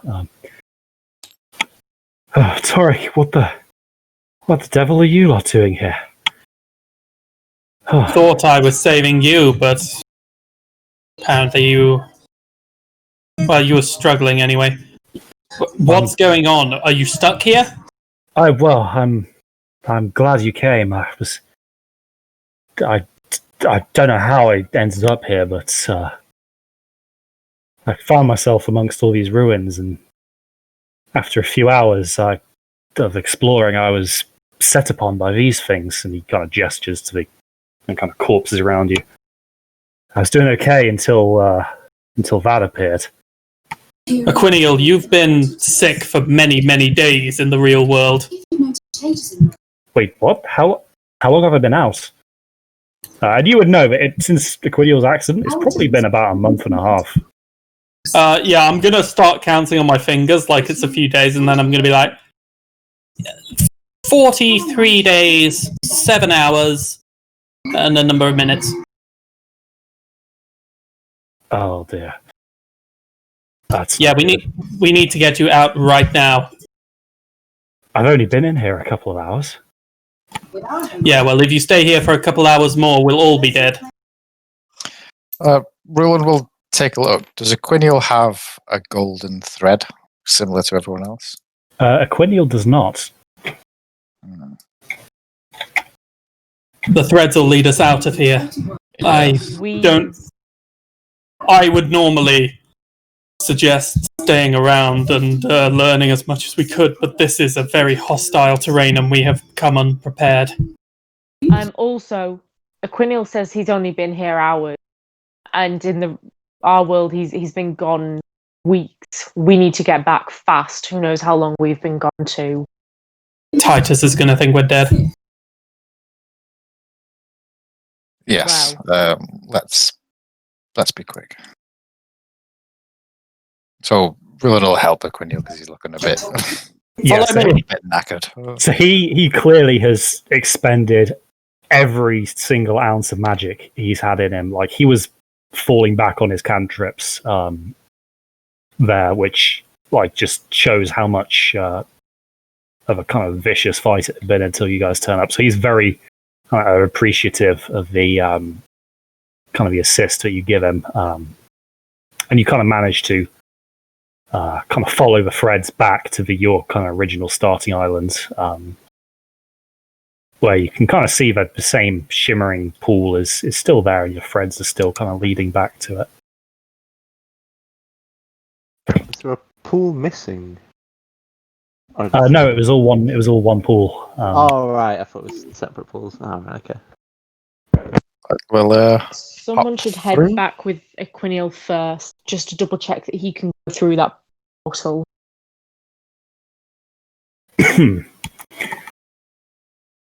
Well, Ruland's already got hold of him, so we'll attempt to step through together. Yep. So you two step back. The rest of you just see him disappear. Well, might as well. I'll follow. Mm-hmm. Tarek? Hmm? Are you going through the portal? Yeah, absolutely. There's no way I'm staying around here. I'd like to come back sometime, but you know. So you guys kind of follow each other through the portal. And kind of as you do, you kind of snap back into your bodies with a much more kind of harsh transition, kind of gasping for breath almost. You guys kind of bolt upright.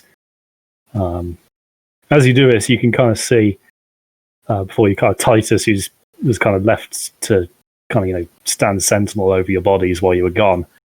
He kind of like picks up from an almost kind of slumber-like state. You're back.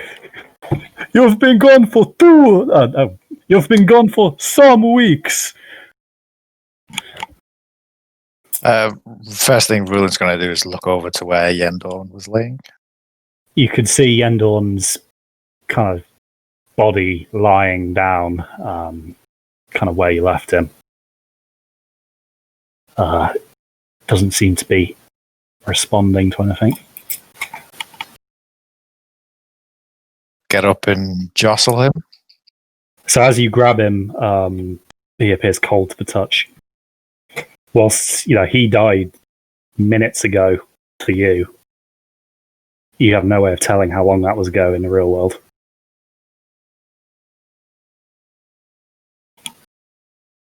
God. To see if I brought it back with me. The ashes I picked up.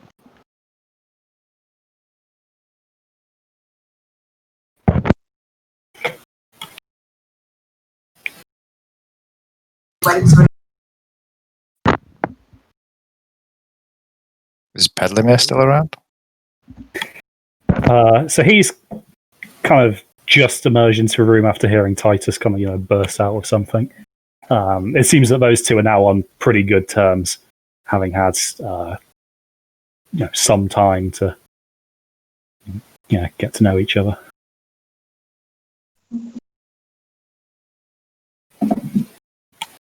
Was there nothing you could do to save Yendorn? I'm sorry, his ailment is not of a physical nature. I tried to administer some first aid, but it had no effect. He's beyond my skill to heal, I'm afraid.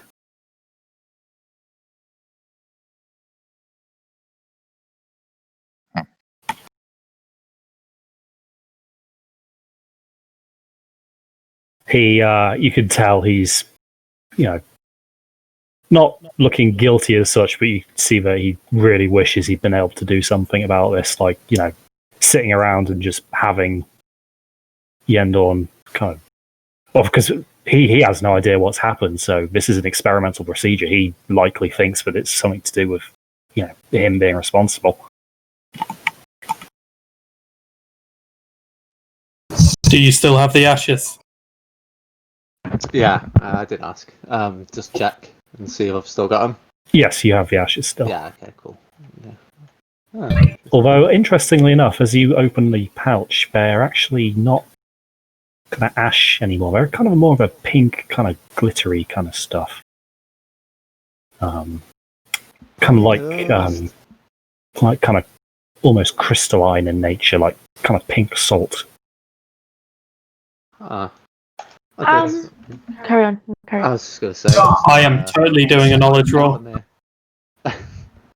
Spill, have you ever seen this before? He kind of looks at it.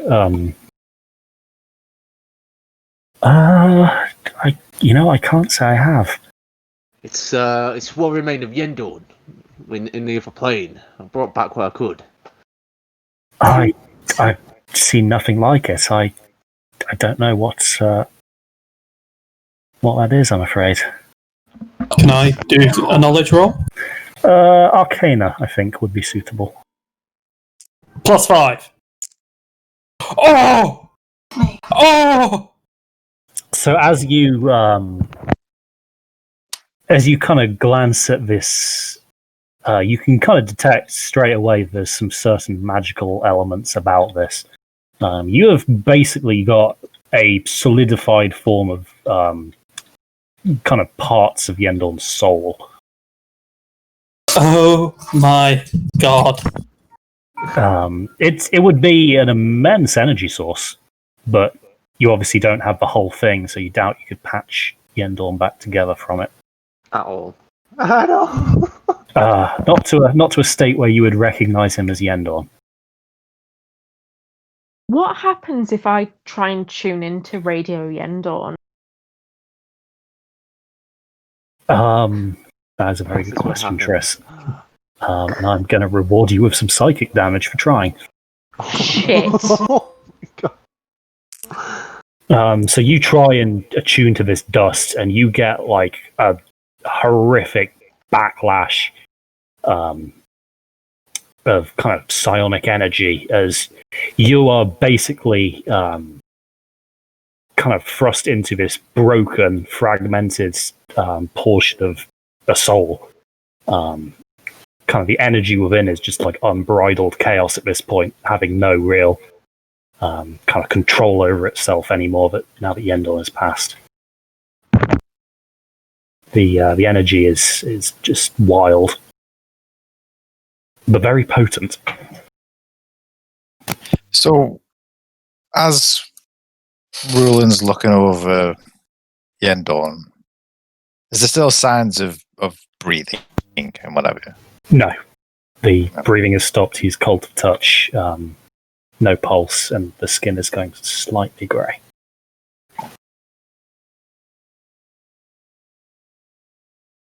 Oh my god. We've only got a bit of his soul. Surely there's something we can do. We can put him back in. It won't do much good if his body. I should have made him ginger, then he would have had to himself. It wouldn't have been able to take part in the mission. Maybe that's Titus's excuse. Self-burn.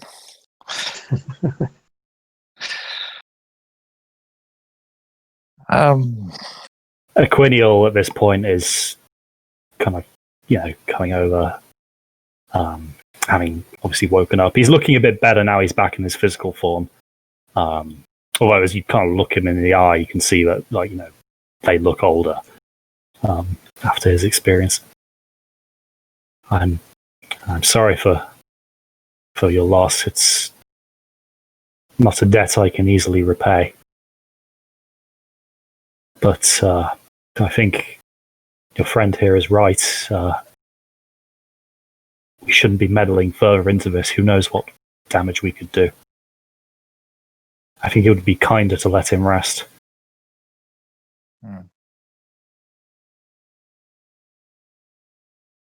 We will... Any kind of gestures to Titus, go out and prepare one of the horses to kind of carry him back. We'll take him back to Karenwil and we'll hold a proper burial for him. We will see that his religion is honoured. Torek's gonna start just weeping.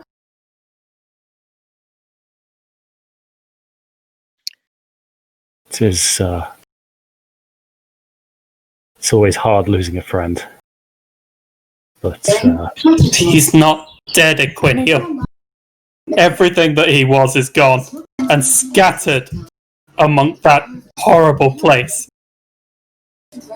We could only bring part of him back. Torek, He's here! He's here! And I put my hand into the crystals that's showing him, this is him! Ah! Torek, we don't know what's happened to him. I just don't know. I'm sorry, but I think it's best we move on. For all our sake, we can't dwell on things like this. You know the kind of lives we live. The risks involved. I've seen people die, Equinio. And that wasn't it. I'm not giving this up. And I burst out the room. Equinio kind of lets out a bit of a defeated sigh and kind of sits back down in his chair, kind of head in his hands. You can see that whilst he's trying to be like, the voice of logic here, this has affected him quite deeply. You guys went in to save him. In doing so, lost one of you. That's going to clearly weigh on him for a while. Ugh. Jesus. Again, a retcon. I need to do that. I need to find some form of exclamation that isn't out of character. We'll go back to that. Generic exclamation. This has been a terrible few hours. He kind of, at this point, is actually starting to notice his surroundings. Wait a minute. Where actually are we? We're just outside of Illyris. You've spent the last month or so at the, 2 months, I imagine, at this point. Mm-hmm. Under the care of the physician here, Pedlamir.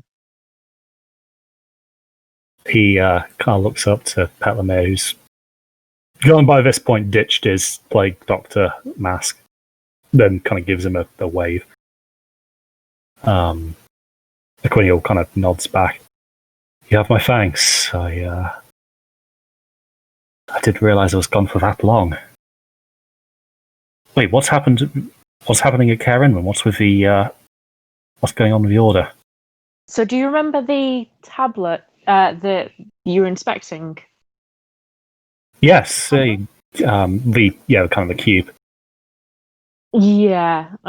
Well, there's been yes, I was inspecting that since that's the last thing I remember. Wait, it broke?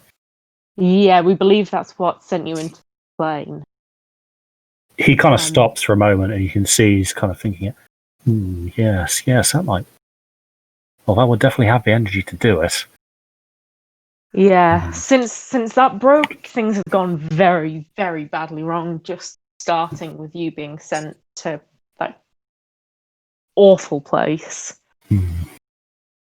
Right. Well, in fact, it's probably best that you get back to Karen when.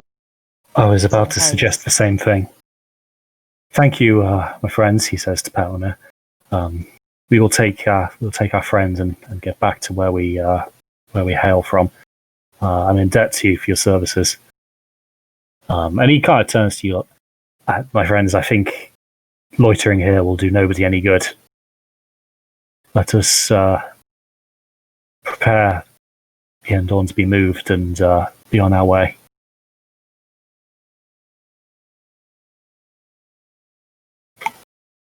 Yes.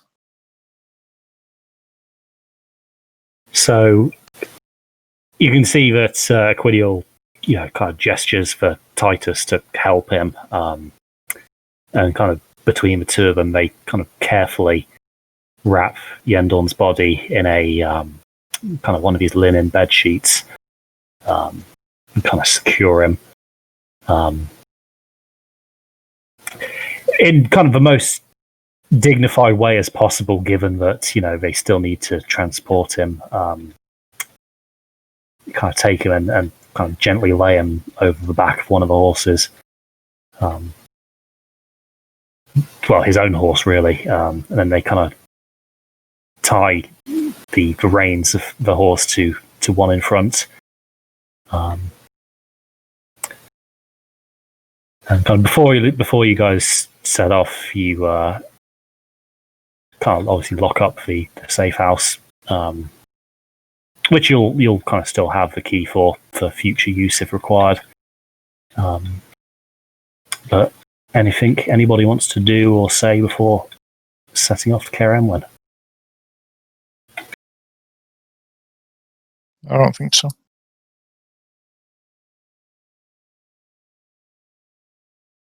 Okay, and that I think is where we're going to end tonight. We'll do the aftermath and the funeral at the start of next session. So, a bit of a different tone to the last one, but I guess that's one of the risks of playing D&D.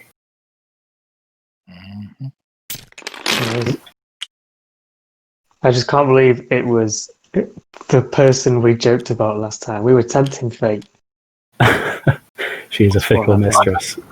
Oh, hubris. Authority, When I heard all those dice, I was like, has to roll good